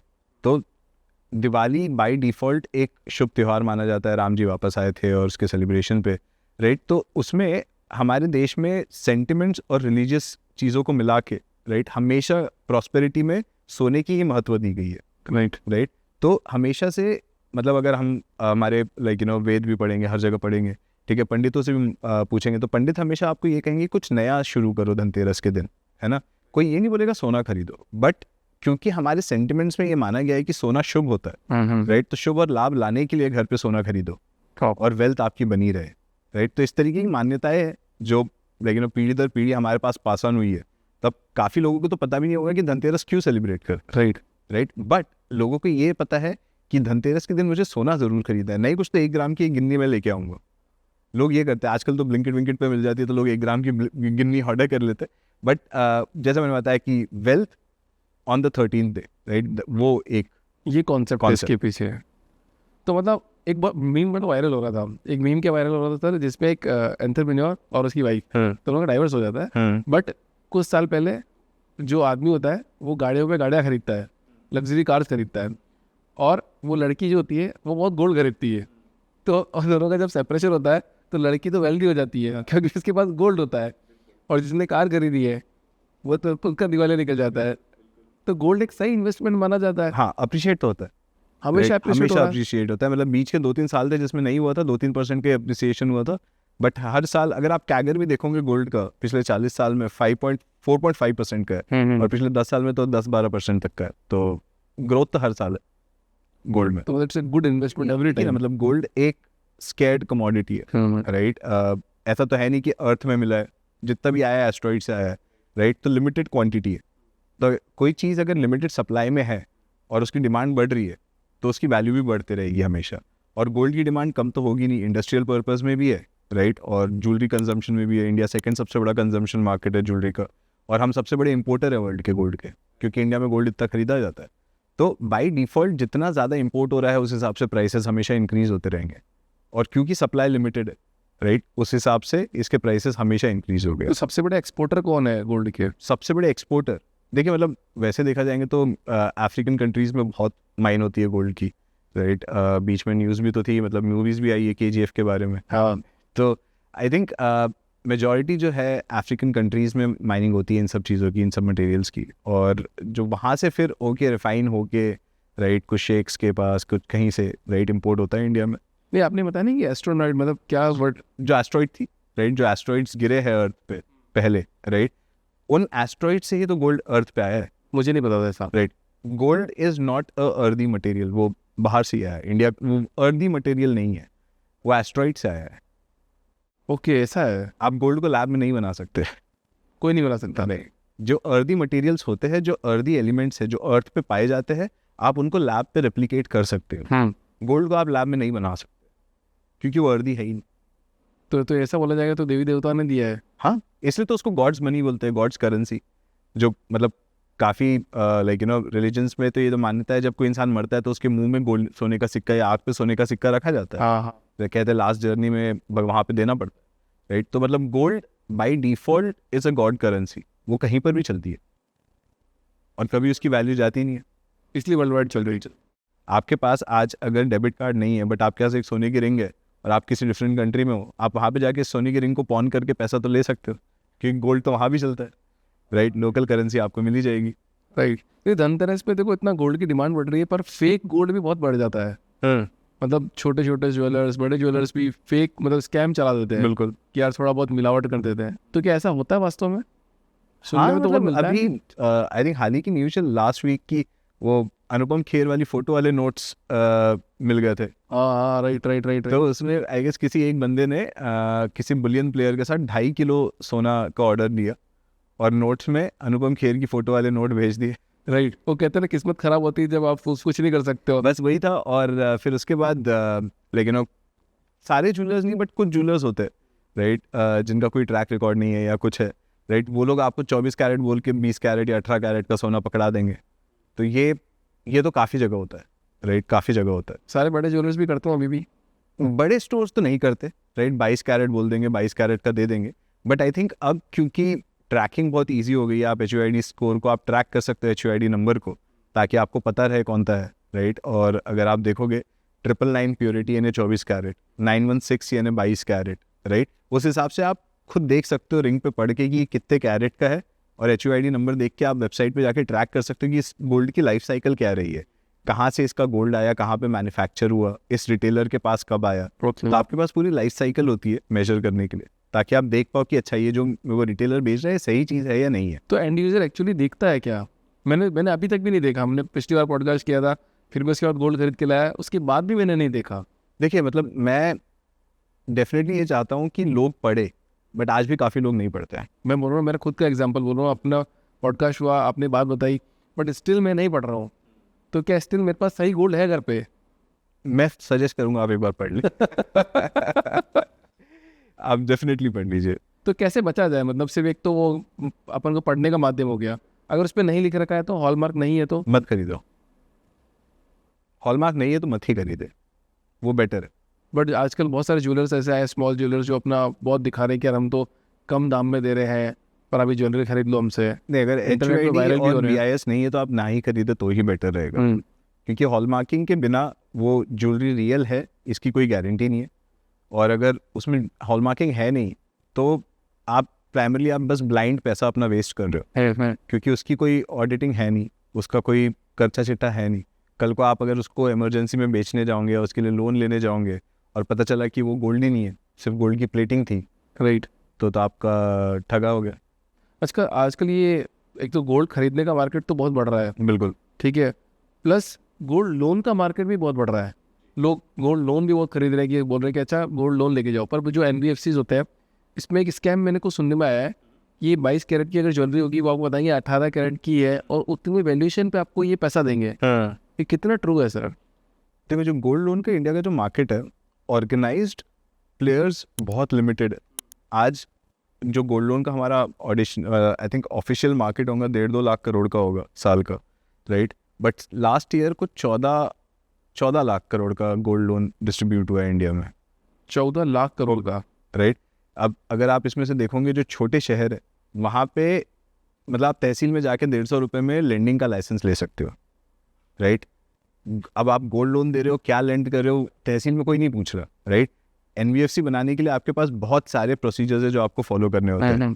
तो जो इंसान गोल्ड लोन NBFC चला रहा है उसके पास तो गवर्नमेंट से रेपो रेट है, वो उसके ऊपर इंटरेस्ट चार्ज नहीं कर सकता, राइट। और जब आप लोन लेते हो, राइट, लोन लेते हैं तो आप वहाँ पे ज्वेलरी जाते हो, आप ज्वेलरी डिपॉजिट करते हो एक लॉकर में, उनको बंद करके रखनी पड़ती है, उस लॉकर की भी ऑडिटिंग होती है, वो मेल्ट तो कर नहीं सकते उसको जब तक आपने डिफॉल्ट नहीं किया। तो ये जो ज्वेलरी होती है, पहले वो लोग बिल से वैल्यूएट करते हैं, देखते हैं कि हाँ ये बिल वैलिडेट है या नहीं है। फिर उनके पास मेजरिंग मैकेनिज्म होता है, कैरेट मीटर होता है, उसमें वो लोग चेक करते हैं कितने कैरेट का सोना है, और उस हिसाब से आपके ज्वेलरी का वैल्यूएशन निकलता है, राइट। जो अनऑफिशियली लेंडिंग करते हैं गोल्ड पे, वो लोग डेफिनेटली आपको ठग सकते हैं, और वो मार्केट बहुत बड़ा है, राइट। मैं सिर्फ मुंबई की बात करूँ तो जवेरी बाज़ार में अनऑफिशियली गोल्ड लोन देने वाले हज़ारों वेंडर्स होंगे, और सिर्फ मुंबई अलोन, जवेरी बाज़ार का अलोन लाख करोड़ का आराम से टर्नओवर होगा सिर्फ और सिर्फ अनऑफिशियल गोल्ड लेंडिंग का। ये अपनी अलग ही इकोनॉमी चला रही ये अलग इकोनॉमी चलती है। ये लोग अनशन रेट्स पे गोल्ड लोन देते हैं, ऑफिशियल रेपो रेट तो बहुत कम है, राइट। और मतलब as per the law, right, अगर आपके पास 100 रुपये की गोल्ड ज्वेलरी है तो एक NBFC आपको 70 रुपये के ऊपर का लोन नहीं दे सकती उसके ऊपर, राइट। ठीक है, बट लोग देते हैं, और इंटरेस्ट रेट भी काफ़ी ज़्यादा चार्ज करते हैं। एवरेज अगर आप कोई बैंक पे चले जाओगे वहाँ पे आपको 0.7-0.8% पर मंथ पे आपको गोल्ड लोन मिल जाएगा। बट एक नॉर्मल आप किसी लेंडर के पास जाओगे जो अनऑफिशियली कर रहा है, वो आपको 3-4-5% भी लगाएगा महीने का। और लोगों के पास ऑप्शन इसलिए नहीं होता क्योंकि कितने बार इंसान गोल्ड लेके बैंक में जाएगा, बैंक में फॉर्म तो भरेगा नहीं वो, ठीक है। इसलिए काफ़ी ऑर्गेनाइज प्लेयर भी ग्रो हो रहे हैं, राइट। जैसे हमने देखा है मुथूट ग्रो हुआ है, वाइट गोल्ड है, यूनी गोल्ड है, हर डोमेन, हर सेक्टर में एक अलग अलग गोल्ड लोन प्लेयर ग्रो हो रहा है, राइट। ऑनलाइन में रूपीक है, ये सब लोग इसलिए ग्रो हो रहे हैं क्योंकि गोल्ड लोन की एक्सेसिबिलिटी नहीं है कस्टमर के पास। कस्टमर बैंक में जाना नहीं चाहता क्योंकि बैंक की प्रोसेस बहुत बहुत डिफिकल्ट होती है। और यहाँ पे जब आपको पता है कि आप किसी स्टोर से लाइक रोड से वॉक कर रहे हो और आपको गोल्ड लोन का स्टोर सामने दिख जाता है और आपकी नीड है, तो आप वहाँ पे जाके डायरेक्टली पूछ लोगे, और वो प्रोसेस बहुत सिंपल है, हाँ, राइट। तो कस्टमर लोन लेने से शायद ना कतरा है, लेकिन वो प्रोसेस से बहुत कतरा जाता है कि गोल्ड उसका, पैसा उसका, बट उसको अगर बैंक में लाइन में खड़े होना पड़ रहा है, 50 फॉर्म फिल करने पड़ रहे हैं, तो शायद वहाँ नहीं जाएगा। इसी रीज़न से ये NBFCs और ऑर्गेनाइज प्लेयर ग्रो रहे, बट हाँ अनऑर्गेनाइज सेक्टर भी काफ़ी ग्रो रहा है। तो मतलब एक बात बताओ ना कि जैसे अगर किसी को गोल्ड लोन लेना है तो उसके लिए क्या प्रिकॉशंस को करनी चाहिए? क्योंकि मैंने एक चीज़ सुनी है कि अगर आपने उनकी टर्म्स एंड कंडीशन नहीं पढ़ी और आपने EMI टाइम पे नहीं चुके तो वो आपका गोल्ड बेच देंगे। हाँ, देखिए उसमें basically obviously NBFC to NBFC vary करता है, लेकिन गोल्ड लोन में अगर आप अपना EMI डिफ़ॉल्ट करते हो तो आपके टर्म्स एंड कंडीशन में लिखा होता है कि ये ज्वेलरी फिर वो लोग ओन करेंगे, राइट। फिर वो उसको मेल्ट करके बेच देते हैं, या जिस तरीके से वो लोग अपना रिकवर करते हैं। काफ़ी लोग बैंक के पास चले जाते हैं, काफ़ी लोग बुलियन के पास चले जाते हैं, जो भी उनकी खुद की प्रोसेस होती है टर्म्स एंड कंडीशन की। तो उस हिसाब से आई थिंक अगर आप कोई भी लोन ले लो, सिर्फ गोल्ड लोन नहीं, अगर आप EMI टाइम पे नहीं दोगे तो उसके वो आते हैं, लेकिन रिपोर्कशंस है। बट हाँ, मतलब गवर्नमेंट ने काफ़ी ऐसी सुविधाएं भी करके रखी है कि अगर आपको पता है कि कुछ दिनों में आप अपनी EMI नहीं दे पाओगे, लेट्स से आपकी जॉब थी, आपकी जॉब चली गई, अब 3 महीने के बाद आप EMI नहीं दे पाओगे, तो आप एक लेटर लिख के ये चीज़ के लिए आप एक वेवर टाइम ले सकते हो। गवर्नमेंट ये अलाउ करती है आप, राइट? लोगों को बस पता नहीं है। अच्छा, किसी भी लोन में, चाहे किसी पर्सनल भी लोन हो, लोन में, कार जी, लोन हो, जी। होम लोन हो, आप देखिए ना, आप अगर गोल्ड लोन की बात करते हैं तो सबसे सिक्योर्ड फॉर्म ऑफ लेंडिंग है, राइट। राइट? 70% का आपको लोन मिला है, 100% का एसेट ऑलरेडी वॉल्ट में रखा हुआ है, तो आप डिफॉल्ट तो करोगे नहीं ना, और डिफॉल्ट किया भी तो आपका पैसा तो ऑलरेडी उसके पास है, एसेट, राइट? तो यहाँ पे बस आपको एक वेवर लेना है और वो आप ले सकते हो, जो कि लोग करते नहीं है। जो कि लोगों को पता नहीं है तो करते नहीं है। अच्छा, उनको डर लगता है कि यार मेरे को घर पे मारने पीटने आ जाएंगे। हाँ, उनको यही लगता है। गवर्नमेंट के थ्रू तो वो भी अलाउड नहीं है लॉ के हिसाब से, बट वही है, RBI कहता है सतर्क बने। तो मतलब कितने टाइम तक, मतलब कितने टाइम तक वेवर ले सकते हो? आप ले बैंक से सकते डिपेंड हैं, करता आप है? ले सकते हैं। मतलब अब काफ़ी NBFCs आजकल आ गई है जो EMIs पे भी इंश्योरेंस दे देती है। आप EMIs पे भी इंश्योरेंस ले सकते हो कि हाँ भाई, कल को मेरी अगर जॉब चले गई तो इंश्योरेंस मैंने लेके रखा है कि आप मेरी प्रॉपर्टी आप सीज नहीं करोगे, राइट? तो ये सब चीज़ें क्वेश्चंस होते हैं जो पूछने चाहिए, लोग पूछते नहीं है, तो इसलिए शायद अटक जाते हैं, उनका एसेट फ्रीज हो जाता है और सो ऑन। कोई ऐसा कोई फ्रॉड सामने आया है NBFC का जो आपको पता हो, जो बहुत बड़ा फ्रॉड किया हो किसी NBFC ने वैल्यूएशन के चक्कर में? या मतलब ऐसे फ्रॉड ना होते रहते हैं ऑनेस्टली। जो मार्केट इतना बड़ा है ना, वहाँ पे ऐसे फ्रॉड्स होते रहते हैं, राइट? काफ़ी लोग आपको वही, मतलब जो आपने बताया कि 22 कैरेट की ज्वेलरी को बोलेंगे तो 18 कैरेट है, आपके साथ ठगी हो गई है, इसको आपको इतने का ही लोन मिलेगा इस पे, राइट। तो उसी हिसाब से होता है। आज अगर 22 कैरेट का 916 का एक पर्टिकुलर प्राइस है, राइट, उस प्राइस के अराउंड तो मेरे को लेंड करो, राइट? नहीं मिलता उस प्राइस के अराउंड, उससे भी कम पे आपको प्राइस पे वैल्यूएशन लगाई जाती है। तो बाय डिफ़ॉल्ट 100 रुपये का आपको वैल्यूएशन मिलेगा कुछ 70 रुपये का, राइट? तो बाय डिफ़ॉल्ट आपने तो प्राइस में भी डिस्काउंट मिल गया आपको, बट क्योंकि वो इंसान नीड में होता है वो ले लेता है, लोगों को बस पता नहीं है। अच्छा, ये बताओ कि गोल्ड ज्वेलरी खरीदना ज़्यादा अच्छा होता है या फिर बिस्किट खरीदना ज़्यादा अच्छा होता है? नीड पे डिपेंड करता है। अगर आपको इन्वेस्टमेंट करना है तो मैं तो सजेस्ट करूँगा बिस्किट्स खरीदिए, राइट? पर उसमें भी रेगुलेशंस है कि आप कितना सोना अपने घर पे रख सकते हैं, कितना नहीं रख सकते हैं, राइट?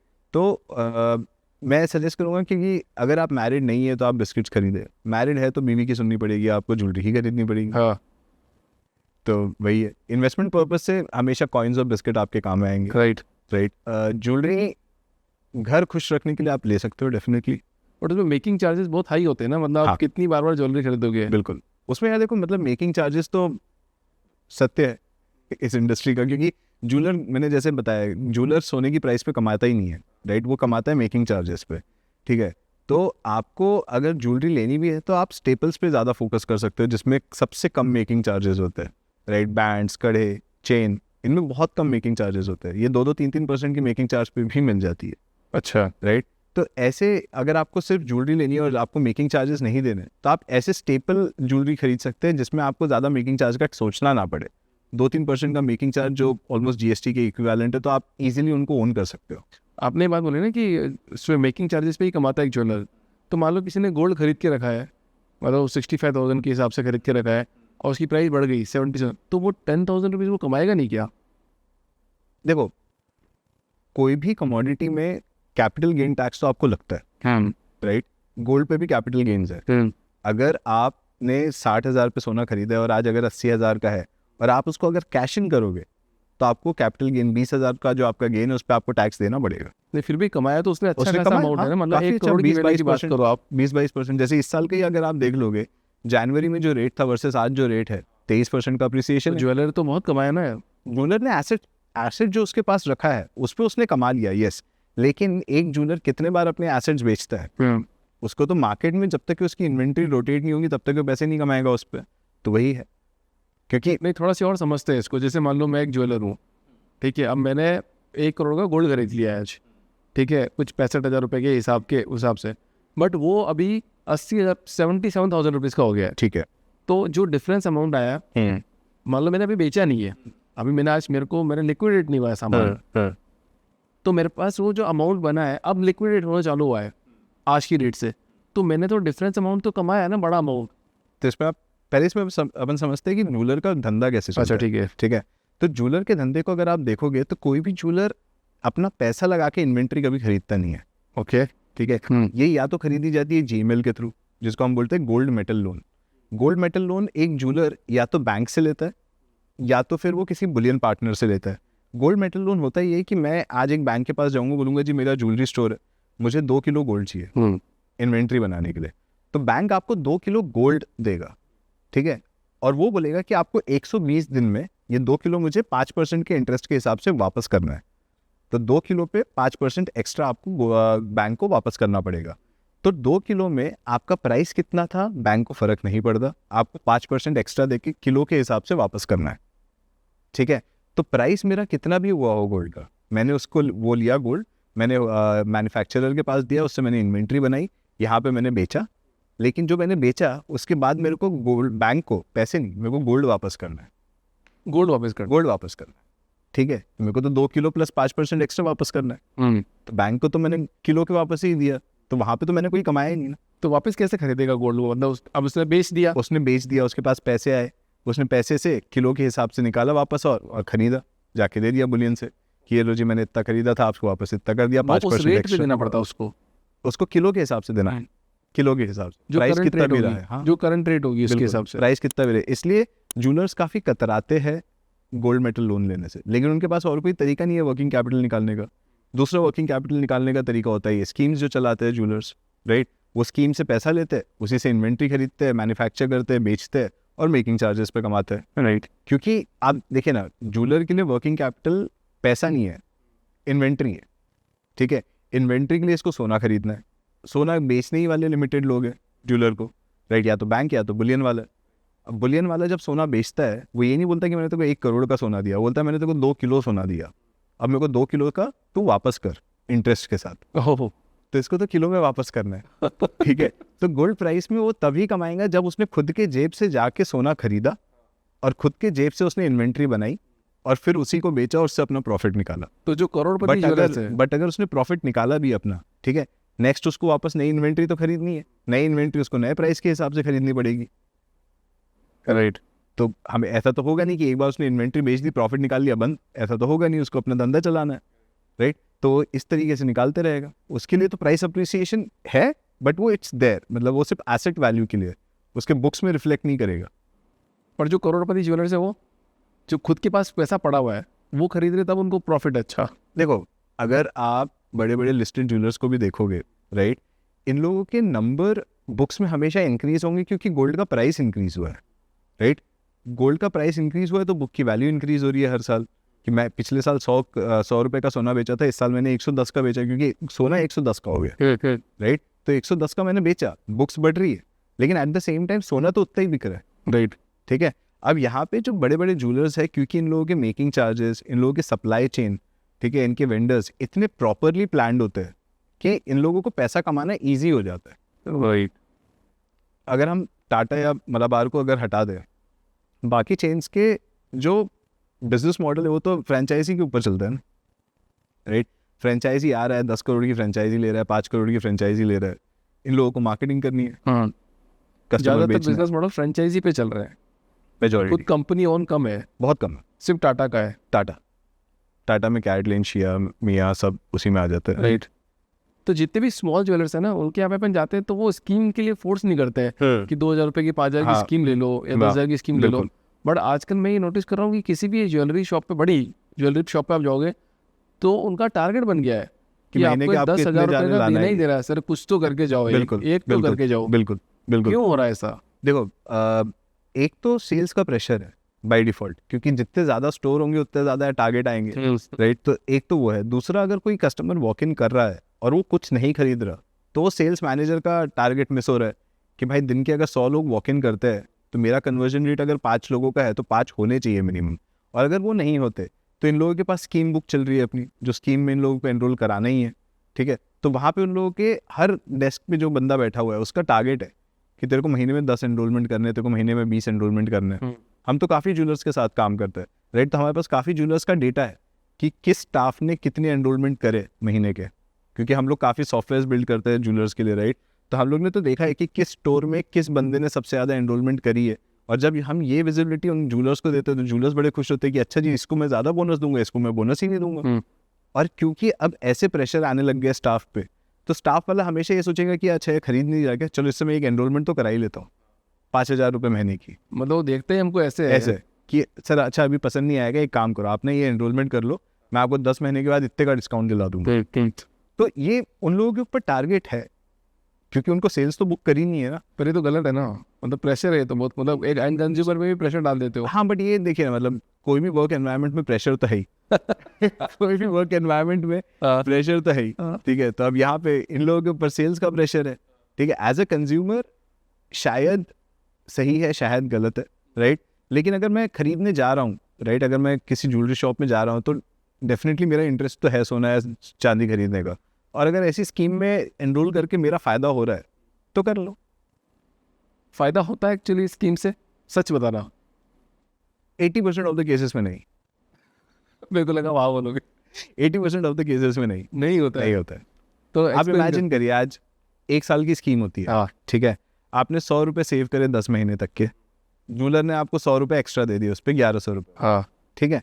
बट 1 साल में ऑन एन एवरेज अगर सोना ही 10% अप्रिशिएट हो गया, ठीक है, तो आपके पैसे का तो कोई चेंज हुआ नहीं ना। नहीं हुआ। इन्फ्लेशन भी है, राइट, हर एक चीज़ हो रही है, तो आपके पैसे का तो आपको कुछ बेनिफिट मिला ही नहीं, आपको तो कम ही सोना मिलेगा उस पर। और 20% केसेस में कैसे फायदा हो रहा है? इसमें 20% देखिए, इसमें ज्वेलर का तो फायदा ये है कि उसको पहले से वर्किंग कैपिटल मिल गई, पैसा मिल गया, बहुत पैसा सारा। मिल गया, ठीक है, इंटरेस्ट फ्री पैसा मिल गया उसको तो काम करने का अपना, ठीक है। उस पैसे से इसने बस बोला कि हाँ जी आपने 100 रुपये 10,000 रुपये सेव किया था, मैं आपको 1100 की ज्वेलरी दे देता हूँ। 1100 में एनीवेज वो तो मेकिंग चार्ज भी लगाएगा ना 15% का, तो इसमें ज्वेलर ने तो कमाई नहीं है। पर वो बोला ना, मेकिंग चार्जेस कम करके दे रहा हूँ आपको 5%, मतलब नहीं, 50% करके दूंगा। अब देखिए स्कीम भी डिफरेंट तरीके की होती है। एक होता है जिसमें मैं बोलूँगा कि आपने जितना पैसा सेव किया उसमें एक इंस्टॉलमेंट में टॉपअप कर दूंगा, उससे आप कोई भी ज्वेलरी खरीद लो, उसमें कोई डिस्काउंट नहीं है, बस मैंने एक इंस्टॉलमेंट टॉपअप कर दी। दूसरा होता है कि जिसमें आप बोलते हो कि जिस दिन आपने मेरे को पैसा दिया उस दिन जो सोने का प्राइस था उतना सोना मैंने आपके नाम पे ब्लॉक कर दिया, ठीक है। अब उसमें कोई इंस्टॉलमेंट मैच नहीं होती, उसमें बोलते हैं कि आपने 10 महीना दिया, 10 महीने का सोना आपका अक्यूमुलेट हो गया, अब उससे आप कितनी भी ज्वेलरी खरीद लो उस पर मैं फ्लैट 5% मेकिंग चार्ज पे आपको दे दूंगा, फ्लैट 8% पे दे दूंगा, जैसे GRT चलाता है, राइट, 18% मेकिंग चार्ज ऑफ, हाँ, ठीक है। अब आप देखिए ना 10% का अगर मेकिंग चार्ज था पूरे वैल्यू का, उसमें 18% उसने अगर ऑफ कर दिया तो 2% ऑफ किया, 8% आपको फिर भी देना तो है ही मेकिंग चार्ज, वापस देना है। ठीक है। ज्वेलर तो वहाँ पे कमाई रहा है, तो वही है, तो ज्वेलर तो कमाई लेता है। मैं हमेशा एक बात मतलब बोलता जैसे हूँ, एक बहुत अच्छे ज्वेलर है, फेमस है, ठीक है, उन्होंने क्या किया, उन्होंने 100 करोड़ की एक FD करी, ठीक है, 100 करोड़ की FD करी, FD पे उनको इंटरेस्ट मिल रहा है, ठीक है।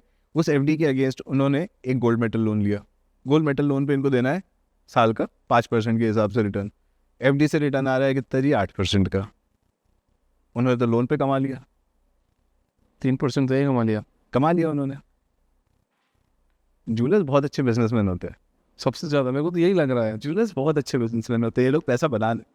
तभी ऐसा बोला जाता है कि सुनार मतलब बहुत खतरनाक होते हैं। ये दिमाग बहुत ज्यादा दिमाग होता है, बहुत तेज होता है, मतलब in terms of दिमाग बहुत में तेज होता है। सुनार और के I साथ think- दोस्ती कर लो। हाँ बिल्कुल, इसलिए और आई थिंक हम लोग काफी लकी है कि हम लोग इतने सारे ज्वेलर्स के साथ काम करते हैं, तो हमको समझ में आ जाता है धंधा कैसे बिल्ड होना है। एक बात मेरे को ये समझाओ, स्मगलिंग के बारे में बात करते हैं। जैसे मान लो इंडिया सबसे बड़ा कंजम्पशन करता है गोल्ड का, लेता है, खरीदता है, सेकंड सबसे बड़ा कंज्यूमर है, राइट। अब हम जैसे किसी से लेके आए, हज़ारों करोड़ों का सोना लेके आए, तो इंडिया में हज़ारों करोड़ का सोना लोगों ने खरीद लिया, तो कहीं बीच में ऐसा ग्रे एरिया है कि जहाँ पे सोना हमारे यहाँ पे आ गया, फिर यहाँ से स्मगल करके बाहर भेजा जा रहा है। क्योंकि केरला में आप देखोगे, आप सरदार वल्लभ भाई पटेल एयरपोर्ट जहाँ पे पोर्ट है, वहाँ से सबसे ज़्यादा सोना पकड़ा जा रहा है। बिल्कुल। तो वापस कैसे इसको स्मगल किया जा रहा है? तो देखो इसमें गोल्ड कभी भी स्मगल इंडिया के बाहर नहीं होता, इंडिया में स्मगल करके लाया जाता है। अभी जो रीसेंट बजट में ड्यूटी कट्स लगाए थे गोल्ड पे, वो ये चीज़ बंद करने के लिए ही लगाए थे, ठीक है, क्योंकि जो गोल्ड प्राइस डिफरेंस था इंडिया वर्सेस मिडल ईस्ट में, राइट, वो बहुत ज़्यादा था पहले। बट अब ये जो ड्यूटी परसेंट इन लोग ने 9% कट करके 6% पे ला दी है, राइट। अब प्राइस वर्सेस ड्यूटी में 1-1.5% का डिफरेंस है, 1-1.5% के डिफरेंस के लिए कोई अब स्मगल करेगा नहीं, क्योंकि रिस्क है। तो ये इंसेंटिव ना मिले इसलिए ड्यूटी कट्स हुए, ओके, ठीक है। इसलिए अब ये जो स्मगलिंग वाला है, गवर्नमेंट का प्लान ये था कि ये स्मगलिंग रूट बंद हो, लोग वाइट में लाए, राइट, इसलिए ये ड्यूटी कट्स आए हैं। ओके। और अगर आप गोल्ड का देखोगे, जब तक ये ड्यूटी कट्स नहीं थे, हर आए दिन आपको न्यूज़ आती होगी, हाँ रोज राइट? किसी ने अपने जूते के अंदर लेके आ गया, किसी ने पैर में बांध के लेके आ गया, राइट? फ्लाइट स्टाफ लेके आ जाता था स्मगल करके, और एक मूवी भी आ गई थी उसके ऊपर, राइट? तो ये होता था, राइट? लेकिन अब क्योंकि इंसेंटिव ही नहीं है तो लोग स्मगल नहीं करेंगे ना। तो स्मगलिंग कम हो रही है अभी। अब मतलब गवर्नमेंट का वो तो गोल वही है कि ड्यूटी कट्स लाएंगे तो इंसेंटिव कम रहेगा स्मगल करने का, तो लोग वाइट में खरीदेंगे। ओके। तो गवर्नमेंट का इनिशिएटिव वही था। अब उसका डेटा नेक्स्ट ईयर तक पता चलेगा कितना गोल्ड आया ऑफिशियली और कितना बिका इंडिया में। तो अभी सबसे बड़ा प्लेयर कौन सा है गोल्ड के अंदर जो सबसे अच्छा है, सबसे ट्रस्टवर्दी है, और जो ट्रस्टवर्दी नहीं है? दोनों के बारे में बात कर लेते हैं। यार देखो, मतलब गोल्ड बाय डिफॉल्ट ट्रस्ट पे ही चलता है, राइट? जहाँ पे सबसे प्योर मिलेगा मैं वहीं पे जाऊँगा, ठीक है। अब डिपेंड करता है कि आपकी नीड क्या है, उस हिसाब से आपका ट्रस्ट वहाँ पे जाएगा। जैसे फॉर एग्जांपल अगर मुझे आज लोन लेना है, राइट, तो जहाँ मुझे अमिताभ बच्चन की फोटो दिखेंगी मैं वहाँ पे जाऊँगा लोन लेने के लिए, क्योंकि मेरे को पता है कि भाई यहाँ पे शायद ट्रस्टेड रहेगा, ठीक है, rather than a normal shop, ठीक है। बट अगर मैं गोल्ड खरीदने की बात करता हूँ, ठीक है, तो गोल्ड खरीदने के लिए मुझे लगता है कि अगर आपकी नीड सिर्फ इन्वेस्टमेंट है, ठीक है, तो आप डिजिटल गोल्ड, मतलब लाइक इन जैसे फॉर एग्जांपल आप गोल्ड लीजिंग स्टार्टअप्स में गोल्ड खरीद सकते हो, आप गोल्ड ETFs ले सकते हो, आप SGB खरीद सकते हो, राइट? अगर आपको सिर्फ इन्वेस्ट करने के लिए लेना है, ठीक है, तो ये सबसे ईजीएस्ट तरीका है, क्योंकि आपको ना ही सोचना पड़ता कि कहाँ पे स्टोर करना है, खरीद के कुछ नहीं। आपको गोल्ड लीजिंग में 5% का एक्स्ट्रा रिटर्न मिलता है, ETF में आपको बाई डिफॉल्ट सिक्योरिटी है बैंक की, और SGB गवर्नमेंट की, राइट? लेकिन अगर आपको पहनने के लिए लेना है, राइट, तो इंडिया में कुछ ज्वेलर्स बहुत अच्छे हैं, राइट, जिनका नाम ही ट्रस्ट है, राइट, उनके नाम पे ही ट्रस्ट है, ठीक है। तो ऐसे ज्वेलर्स तो इंडिया में 3-4 तो आप खुद उंगलियों पे काउंट कर सकते हो, ठीक है। तो ऐसे ज्वेलर्स आई गेस इंडिया में सिर्फ जैसे मतलब फॉर एग्जांपल अगर आप देखोगे तो जो हमारे इंडिया के सबसे बड़े ज्वेलर है, राइट, ये स्टार्ट ही ट्रस्ट के ऊपर हुए थे। इन्होंने बोला था कि आपके पास जो सोना है वो प्योर है या नहीं है, मेरे स्टोर पे आके चेक कर लो। हाँ। उन लोग ने एक कैरेट मीटर लगा दिया था कि आप आके अपना सोना टेस्ट करो, ये अगर आपको प्योर लगता है जितना आपको आपके ज्वेलर ने बोल के बेचा है, आप आके पहले टेस्ट कर लो। तो उन्होंने यहाँ पे 2 चीज़ें सॉल्व कर ली। एक, वॉक इन, कस्टमर्स उनके स्टोर में आने लग गए अपना सोना टेस्ट करने के लिए, राइट। और दूसरा, उन्होंने उनको बोला कि अगर प्योर है तो आप इसको एक्सचेंज कर लो, सेम वैल्यू का सोना मैं आपको देता हूँ अच्छी डिज़ाइन के साथ। तो उन्होंने सेल्स भी कर ली अपनी। तो उन्होंने ट्रस्ट लाया, ट्रस्ट दिया कि बोले आप पहले अपनी ज्वेलरी चेक कर लो, और फिर उसके बाद बोला कि अब इसको एक्सचेंज कर लो, नई ज्वेलरी मैं आपको अच्छी डिज़ाइन वाली देता हूँ, उसमें भी उन्होंने कमा लिया, ठीक है। तो इंडिया में ट्रस्ट एक ही ब्रांड है जो अच्छे से कमाता है, फिर वो एयरलाइन में हो या ज्वेलरी में हो, अब तो हर जगह।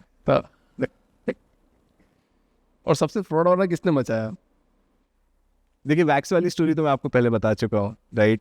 वैक्स वाला तो था, बट आई थिंक मतलब अगर down south versus up north में देखूँ, इस तरीके के स्कैम्स अप नॉर्थ ज़्यादा होते हैं, क्योंकि अप नॉर्थ में लोग लग्जरी ज़्यादा क्रेव करते हैं rather than weight of the jewellery, और इस लग्जरी की वजह से काफ़ी चीज़ें, मतलब काफ़ी लोग जेमस्टोन्स बता के, प्रीशियस जेमस्टोन्स बता के कुछ भी पत्थर बेच देते हैं लोगों को लाखों में, राइट, और लोग खरीद भी लेते हैं, रियल वैल्यू उनकी कुछ भी नहीं होगी।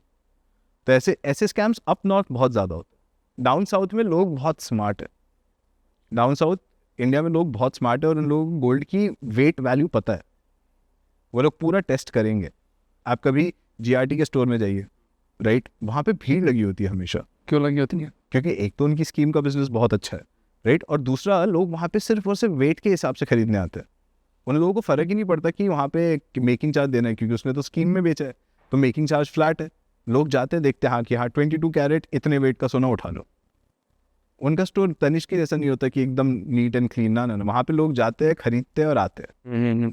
तो अभी भी साउथ में सबसे ज़्यादा गोल्ड बाई कंजम्पशन सबसे ज़्यादा साउथ में या नॉर्थ में है? साउथ इंडिया में सबसे ज़्यादा 40% गोल्ड कंजम्पशन साउथ का।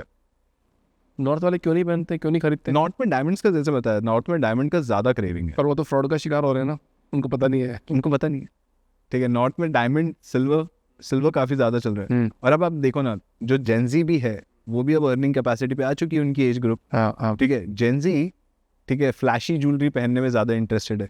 काफ़ी ब्रांड्स है जो रिसेंटली जेनजी फोकस ज्वेलरी बना रहे हैं, राइट, और उन ज्वेलरी में गोल्ड की जगह सिल्वर और डायमंड ज़्यादा है, राइट, और वो ज़्यादा कंजम्पशन हो रहा है, क्योंकि ज्वेलरी अभी जेनजी के लिए एक नया कॉन्सेप्ट है, बट उन लोगों को फ्लैशी ज्वेलरी चाहिए, राइट। तो वो लोग ये वाली ज्वेलरी खरीद रहे हैं। तो ज्वेलरी कंजम्पशन नॉर्थ में जिस तरीके से हो रहा है वो ट्रेंड, फैशन, ठीक है, लग्जरी, इसके अराउंड हो रहा है। साउथ में गोल्ड प्योरिटी, गोल्ड का वेट, गोल्ड की वैल्यू, इसके हिसाब से होता है। राइट। बट इंडिया में देखा जाता है मतलब कि जो जनरेशन पास कर रही थी गोल्ड, पहले बहुत ज़्यादा कर रही थी, अब तो आप ये बोल रहे हो कि फ्लैशी चीज़ ज़्यादा आ रही है, तो नॉर्थ में कम होता जा रहा है और धीरे धीरे कम होता जा रहा है। तो वास्तव में इंडिया में गोल्ड का कंजम्पशन कम हो जाएगा क्या ऐसे? बिल्कुल नहीं, क्योंकि देखिए जेनजी आज जो एज ग्रुप पे है, ठीक है, उनको गोल्ड की रिक्वायरमेंट नहीं है। बट जब वो एक एज ग्रुप में आएंगे जहाँ उनकी लाइफ सेटल होने वाली रहेंगी, जहाँ उनकी शादी होने वाली रहेंगी, वो भी गोल्ड परचेज करेंगे। उनका बच्चा आएगा, उसके लिए भी गोल्ड परचेज होगा। और वो लाइफ साइकिल है। इंडियन लाइफ साइकिल में गोल्ड हर एज ग्रुप में हमेशा कहीं ना कहीं फिट है। कम होता जा रहा है, नहीं हो रहा है? नहीं होगा। इंडिया का तो कंजम्पशन इंक्रीज हो रहा है। कितने % से इंक्रीज हो रहा है? इंडिया का कंजम्पशन अगर मैं देखूँ, ठीक है, मेरे को लगता है कि नेक्स्ट 5 से 6 साल में हम चाइना को भी सरपास कर जाएंगे कंजम्पशन में गोल्ड के। चाइना सबसे बड़ा है, चाइना के बाद हम है। चाइना गोल्ड पहनते हैं? दिखते तो नहीं, गोल्ड खरीदते, पहनते नहीं है। गोल्ड खरीदते चाइना। चलिए चाइनीज गोल्ड पहनेंगे तो लगेंगे कैसे? ठीक है, चाइना वाले गोल्ड खरीदते हैं। वहाँ पे गोल्ड चेन का बिजनेस बहुत चलता है भाई। चाइनीज मशीन से जो चेन बनती है, राइट, 1% मेकिंग चार्ज पे उसकी चेन्स निकल जाती है और अच्छी डिज़ाइन होती है। वहाँ पे लोग खरीदते हैं, वहाँ पे चेन्स बहुत ज़्यादा चलती है। वहाँ पे हमारी जैसी ज्वेलरी नहीं होती, वहाँ पे चेन्स चलते हैं। वहाँ पे जो उनके क्या कहते हैं, हिस्ट्री में जो मुकुट बनते थे ट्रायंगल शेप के होते थे, वो काफ़ी बिकते, क्योंकि वो लोग गॉडेस डीएटी पे वो पहनाते हैं। तो वहाँ पे इस तरीके की ज्वेलरी बहुत अलग चलती है, डिज़ाइंस, और क्योंकि बिलीफ सिस्टम अलग है, राइट। तो इंडिया में बिलीफ सिस्टम डिफरेंट है, तो इसलिए इंडिया में वैसी चल रही है। लेकिन मेरे को लगता है कि नेक्स्ट 5 से 6 साल में इंडिया सरपास करेगा चाइना को गोल्ड कंजम्पशन में। अच्छा, गोल्ड चार्ज इंपोर्टिंग में तो हम ऑलरेडी कर चुके हैं। इंडिया के वर्ल्ड के लार्जेस्ट इंपोर्टर्स हैं हम लोग गोल्ड के। एक हिडन चार्जेस बहुत होते हैं गोल्ड के अंदर, अपन बार बार बात करते हैं, और इसी में सबसे ज़्यादा स्कैम होता है। बिल्कुल। तो ये हिडन चार्जेस के स्कैम से कैसे बचें? आई थिंक मेरे को लगता है कि सबसे पहले अगर आपकी नीड डिफाइंड है कि हाँ जी मेरे को चेन खरीदनी है, ठीक है, तो आप पहले रिसर्च कर ले कि चेन पे एक्चुअल मेकिंग चार्जेस कितने होते हैं, राइट। आप चेन पे मेकिंग चार्जेस पहले रिसर्च करके जाए। एक आज अगर मैं 18 कैरेट की चेन ले रहा हूँ तो उस पर 5 से 6% के ऊपर के ज़्यादा मेकिंग चार्जेस नहीं होने चाहिए, राइट। तो अगर मैं 22 कैरेट की लेके जा रहा हूँ तो 8 से 10% के ऊपर मेकिंग चार्जेस नहीं होने चाहिए, नहीं होने चाहिए, राइट। तो इस तरीके के अगर आप रिसर्च कर लोगे, और हर टाइप की ज्वेलरी पे अलग रेंज बाय डिफॉल्ट पता है, राइट, उतनी रेंज अगर आप दिमाग में लेके जाओगे तो आपको पता रहेगा कि हाँ ठीक है, ये ज्वेलरी अगर मैं खरीद रहा हूँ, लेट्स से मैं आज एक गोल्ड रिंग स्टडेड डायमंड्स वाली खरीदूंगा with an Italian design, right. मेरे को पता होना चाहिए कि वहाँ पे 12 से 15 के ऊपर मैं मेकिंग चार्जेस नहीं दूंगा, 12 से 15% मैक्सिमम, राइट। तो आप मेकिंग चार्जेस को डिफाइन कर दो, मतलब कि मतलब इस गोल्ड में इतना मेकिंग चार्जेस होना चाहिए। देखिए मतलब अगर कोई मशीन मेड ज्वेलरी है, right, not hand crafted, machine made jewellery है, 5% के ऊपर मेकिंग चार्जेस नहीं होने चाहिए, क्योंकि मशीन मेड ज्वेलरी में ह्यूमन एफर्ट नहीं है, राइट। बट अगर एक कोई ह्यूमन एफर्ट वाली डिज़ाइनर ज्वेलरीज है, राइट, जैसे एक बैंड हो गया, कड़ा हो गया, राइट, रिंग्स हो गई, जो अपने टेम्पल ज्वेलरी जिसको बोलते हैं, जो साउथ में काफ़ी चलती है, कॉइन ज्वेलरी आती है, राइट, इनमें ह्यूमन एफर्ट्स लगता है, तो इनमें 12 से 15% का मेकिंग चार्जेस ओके है, राइट, ओके, इसके ऊपर नहीं होना चाहिए, ओके, राइट। तो ये डिज़ाइंस के ऊपर, अब जैसे फॉर एग्जांपल कोई इटालियन डिज़ाइन है, राइट, कोई नेकलेस की इटालियन डिज़ाइन है जिसमें डायमंड्स भी है, वहाँ पे आपको शायद 20 से 25% मेकिंग चार्ज भी लग सकता है, क्योंकि वो डिज़ाइन इंडिया में नहीं बनी है, ठीक है। तो इस तरीके से डिज़ाइंस के ऊपर आपकी रिसर्च आपको पता होनी चाहिए। अगर आप मशीन मेड ज्वेलरी ले रहे हो 5% के ऊपर मत दो, ठीक है। इंडियन डिज़ाइन ज्वेलरी ले रहे हो तो 15 से 18% इज़ ओके। और इंटरनेशनल डिज़ाइन ले रहे हो तो आपको, क्योंकि आप इंटरनेशनल ले रहे हो, आप लग्जरी की बात कर रहे हो, तो लग्जरी में थोड़ा सा प्राइस हाई हो सकता है। तो अपन कम भी करा सकते हैं कि ज्वेलर से हाँ, बोल के, बिल्कुल, थोड़ा कम करके दो। बिल्कुल आप निगोशिएट कर सकते हो, ये आपका कितने राइट है। % तक निगोशिएट कर सकता है ज्वेलर? आपको 5 से 6% ऑफ मिल ही जाएगा, मतलब आप कोई भी ज्वेलर पे जाओ। अच्छा, अब ध्यान रखूँगा मैं भी। 5 से 6% आप मेरा ऐप यूज़ करके चले जाओ, आपको 5% डिस्काउंट मिनिमम मिलेगा।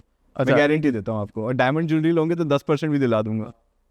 तो मेकिंग चार्जेस पे डिस्काउंट मिल जाएगा मेरे को ऐसे? फ्लैट प्राइस पे डिस्काउंट फ्लैट प्राइस पे। गोल्ड ज्वेलरी लोगे 5% फ्लैट प्राइस पे, डायमंड लोगे फ्लैट 10% मिल जाएगा आपको। आपकी ऐप से जाएंगे तो बस अपॉइंटमेंट बुक करनी है ज्वेलर पे, और क्या है, कर लो। ये वाला पहला एपिसोड में नहीं होता है आपने? ये तब तक था नहीं। ये फीचर तब तक था 2 नहीं। बार गोल्ड खरीद के लाया, ये फीचर तब तक था नहीं, अब है। और मैं उनको बोल रहा था डिस्काउंट दो, उन्होंने नहीं दे सकते सर। हाँ वही है। आप डायरेक्टली जाओगे, आपको डिस्काउंट तभी मिलेगा जब आपका पर्सनल रिलेशनशिप है, अदरवाइज नहीं मिलेगा।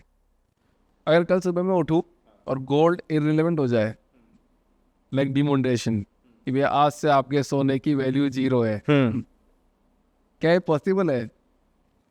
मार्स पे शायद देखो अर्थ पे ये नहीं होगा टू बी ऑनेस्ट। अगर आज इंडिया लेट्स से, देखो गोल्ड क्योंकि बाय डिफॉल्ट इतना बड़ा ग्लोबल नेचर है गोल्ड का, कहीं पर भी अवेलेबल है और कहीं पर भी बिक सकता है। इंडिया अकेला गोल्ड पे कोई रेगुलेशन ला ही नहीं सकता, क्योंकि ग्लोबल कमोडिटी है, हर जगह कंज्यूम हो रही है। इंडिया अकेला कोई लॉ नहीं लाएगा गोल्ड पे जिसकी वजह से रातों रात गोल्ड की वैल्यू चली जाए, ठीक है। आज कोई भी देश हम बात करते हैं तो देश की करेंसी गोल्ड है, हर देश के पास कितना गोल्ड रिजर्व है उसके हिसाब से देश की वैल्यूएशन निकलती है, राइट। तो आज अगर हम लोगों को इंडिया की वैल्यूएशन देखना है तो उस पर डिपेंड करता है ना कितना सोना हमारे पास है, राइट। और अगर देश की वैल्यूएशन गोल्ड पे आ रही है तो गवर्नमेंट कभी गोल्ड को बंद ही नहीं कर सकती या गोल्ड को डीमोनेटाइज कर ही नहीं सकती। गोल्ड एक हमेशा वो एसेट है जो एवरग्रीन रहेगा। देयर इज अ रीजन उसको गॉड्स मनी बोलते हैं, क्योंकि वो हमेशा से रहा है और हमेशा रहेगा, राइट। वही बेस्ट पार्ट। साथ तो सत्य है। अच्छा सर, आरबीआई गोल्ड स्कीम के बारे में बताइए, मतलब ये क्या बॉन्ड स्कीम्स है? तो बॉन्ड स्कीम्स बोलिए या फिर एसजीबी जिसको सॉवरेन गोल्ड बॉन्ड्स बोलते हैं, बेसिकली जैसे मैंने बताया कि देश की वैल्यूएशन गोल्ड पे डिपेंड करती है, राइट। अब उतना गोल्ड तो गवर्नमेंट के पास है नहीं जितना कंज्यूमर्स को चाहिए, तो गवर्नमेंट बोलती है ठीक है मैं बॉन्ड्स रिलीज करती हूँ, जिसका मतलब ये है कि मैं प्रॉमिस कर रही हूँ कि इतना गोल्ड आपके पास है, इतने गोल्ड की वैल्यू आपके पास है। जैसे मैंने लास्ट टाइम बताया था कि बॉन्ड्स होते क्या है, बॉन्ड्स एक तरीका है जिससे गवर्नमेंट आपसे पैसा ले सकती है with a promise, it's kind of a loan एक तरीके से, राइट। तो एसजीबी का मतलब सिंपल ये है कि गवर्नमेंट बोल रही है कि मैं इतने गोल्ड बॉन्ड्स आपसे ले रही हूँ और इतने का मैं गोल्ड लाऊंगी या इतने का मैं पैसा यूटिलाइज करूंगी पर्टिकुलर गोल्ड कंट्री के वेल्थ डेवलपमेंट के लिए। तो एसजीबी का मतलब ही यही है कि आपने 10 ग्राम की एसजीबी खरीद ली एक डिस्काउंटेड प्राइस, गवर्नमेंट आपको हमेशा डिस्काउंटेड प्राइस देगी और उसके ऊपर आपको 2.5% का एनुअल रिटर्न भी देगी, राइट। ठीक है, तो 2.5% आपको एनुअल रिटर्न मिल रहा है। आप 8 साल अगर उन एसजीबीज को रखते हो तो पूरा गेन जितना आपका हुआ, प्राइस अप्रिसिएशन 2.5% पर एनम, सब टैक्स फ्री हो जाता है। Okay, right. तो एसजीबी में आपके पास एक ऑप्शन ये है कि आपने इन्वेस्ट किया और 8 साल के बाद आपने उसके टैक्स पैसा आपको बेच के आपने पैसा निकाल लिया, उसमें ना ही आप कॉइन ले सकते ना ही ज्वेलरी ले सकते। अच्छा, कुछ नहीं ले सकते हैं। It's pure play rupees, right. वहीं पे गवर्नमेंट एक और स्कीम चलाती है जिसको बोलते हैं गोल्ड मोनेटाइजेशन स्कीम। उसमें होता ये है कि अगर आपके पास घर पे गोल्ड रखा हुआ है और आपको वॉल्ट में नहीं रखना, बट आपको चाहिए इस गोल्ड से आपको पैसा मिलते रहे, तो आप अपना गोल्ड, ठीक है, गवर्नमेंट को दे सकते हो। ये गोल्ड कॉइन या ब्रिक के ही फॉर्म में होना चाहिए। आप ये ब्रिक और कॉइन आप गवर्नमेंट को दे दो, वो मेल्ट करके 2.5% साल का उस पर भी आपको देगी। ओके, और ये भी टैक्स फ्री होता है। आपने कौन सा पॉडकास्ट देखा मेरा लास्ट? अभी रिसेंटली जिसपे नीम करोली बाबा के बारे में बात हो रही थी। तो आप मानते हो नीम करोली बाबा पे? यार आई थिंक देखो मतलब एक अलग वार्मथ है, राइट।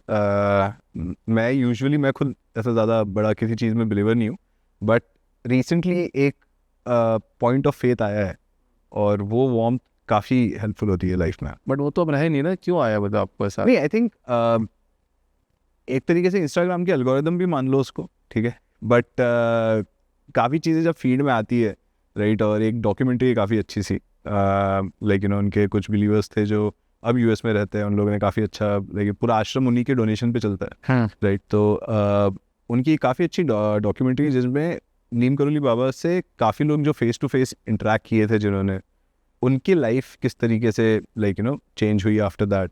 मतलब ठीक है, स्टीव जॉब्स, मार्क ज़करबर्ग, ये सब लोग आए वहाँ पे, ठीक है, बट आई थिंक एक डिफरेंट टाइप ऑफ एनर्जी है वहाँ पे, राइट। मैं ये नहीं बोलूँगा कुछ मैजिकल है या कुछ है, बट वो एनर्जी समहाउ बहुत कंफर्टिंग होती है। आप गए हो वहाँ पे? आप कब गए आप? मैं गया था 2 महीने पहले और अभी मैं वापस जाने वाला। क्या एक्सपीरियंस हो आपको, मतलब ऐसा क्या? यार आई थिंक वहाँ पे स्पिरिचुअल एनर्जी बहुत ज़्यादा है। अगर आप स्पिरिचुअलिटी में मानते हो, like you know forget any kind of God और एनीथिंग, अगर आप स्पिरिचुअलिटी में मानते हो तो एक अलग वाइब्रेशंस आपको महसूस होती है वहाँ पे पॉजिटिविटी की। और वो शायद जो स्टेज ऑफ लाइफ में हम लोग सब लोग है, राइट, वो स्टेज में आई गेस वो पॉजिटिव वाइब्रेशंस काफ़ी हेल्पफुल होती है। ये थोड़ा और समझाओ ना, मतलब मेरे को, जैसे मैं इतने सारे लोगों के साथ पॉडकास्ट किया, सब लोग नीम करोली बाबा के बारे में बहुत ज़्यादा बात कर रहे हैं। आपने तो ये स्टेटमेंट दे दिया कि इंस्टाग्राम के एल्गोरिदम की वजह से आपने उनको देखा। हाँ, बिल्कुल बिल्कुल। और उसकी वजह से आप वहाँ गए और उसकी वजह से आपको एक पॉजिटिव वाइब आई, जी ये बहुत बड़ा स्टेटमेंट है। देखिए मैं बताता हूँ, मतलब पहले तो सिर्फ एक्सप्लोरेशन के नाम पे मैंने इंस्टाग्राम पे शायद कुछ सर्च किया था, राइट, एक वीडियो देखा था, उसके बाद बिकॉज मैंने एक वीडियो देखा था तो इंस्टाग्राम ऑब्वियसली लर्न करता है आपकी चीज़ों पे, राइट, कुछ और पोस्ट आना शुरू हुए, मैं और ज़्यादा देखने लगा, राइट, एंड समहाउ वो मेरी फीड भी उस तरीके से हो गई है पूरी।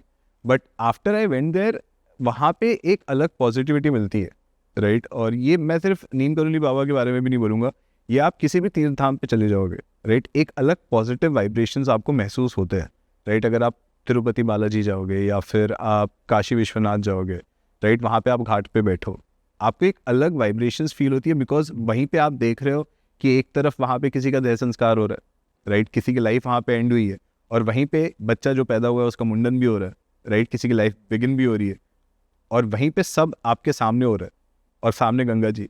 तो एक बहुत डिफरेंट काइंड ऑफ एनर्जी आपको फील होती है, और ये वाइब्रेशन समहाउ अगर आप रेजोनेट कर पाते हो उन वाइब्रेशन से, तो लाइफ में बहुत एक अच्छा इम्पैक्ट आता है, राइट। जैसे फॉर एग्जांपल एक आपको खुद को पता है एज अ स्टार्टअप फाउंडर आप काफ़ी अप्स एंड डाउन्स के थ्रू जाते हो, राइट, और ऐसे टाइम पे ये वाइब्रेशंस आई थिंक काफ़ी हेल्पफुल होता है। तो मेरे को आप बोल रहे हो, मेरे को गूज़बम्प हो रहा है अंदर से, मेरे को जाना चाहिए वहाँ पे। नहीं, आई थिंक कोई भी एक जगह, सिर्फ मैं नीम करोली बाबा की नहीं बोलूँगा, जो जगह आपको आई थिंक वाइब्रेशंस दे पाए, आप डेफिनेटली वहाँ पे टाइम स्पेंड करो। बट मैं बहुत जगह पे गया, मैंने सोचा कि यार मुझे कुछ ऐसी वाइब्रेशन फील हो, मुझे कुछ ऐसा लगे सब, क्योंकि इतने लोगों ने बोला, मैं 2-3 जगह नहीं गया, बट मैं बहुत तीर्थ धाम गया हूँ, सब जगह गया हूँ, बट मुझे ऐसा फील नहीं हो रहा कुछ। अभी जैसे सिद्धार्थ जी आए थे तो उन्होंने बोला कि यार मैं आपको फील करा के देता हूँ, वाइब्रेशन फील कराता हूँ। बोले आपको नहीं हो रहा है, मैंने पता नहीं क्या मैं इंसान हूँ कि नहीं हूँ। नहीं, आई थिंक देखिए बिलीफ पे होता है, राइट। अगर मैं बोलूँ कि इस ग्लास में पानी है, राइट, मानने की ज़रूरत है, राइट। अगर आप मानोगे उसमें पानी है और पानी पीने से ही मेरी प्यास बुझेगी, तो बुझ जाएगी। पर मैं तो मान रहा हूँ ना कि भगवान है, सब कुछ है, मैं मान रहा हूँ ऐसा। हाँ, लेकिन फिर भी आपको मुझे वहाँ कुछ पे नहीं हो रहा है। आप वहाँ पे क्या ढूंढने के लिए जा रहे हो वो भी बहुत इंपॉर्टेंट है, हाँ, राइट। मैं कोई आंसर ढूंढने के लिए नहीं गया था, राइट। मैं ऑनेस्टली सिर्फ और सिर्फ एक्सप्लोरेशन, मैं सिर्फ एक वाइब्रेशन फील करने गया था, और मुझे वाइब्रेशन फील हुई, राइट। काशी विश्वनाथ में अपने बीवी के बोलने पे गया था, राइट, उसी के साथ गया था, वहाँ पे एक मेरे को डिफरेंट वाइब्रेशन फील हुई। हाँ। और समहाउ एक वहाँ पे कंपनी रहना भी आपकी बहुत ज़रूरत है, राइट, क्योंकि आप वहाँ पे अगर कुछ सीख करते हुए जा रहे हो तो आपको डेफिनेटली आंसर्स तो मिलेंगे, आंसर्स तो डेफिनेटली मिलेंगे।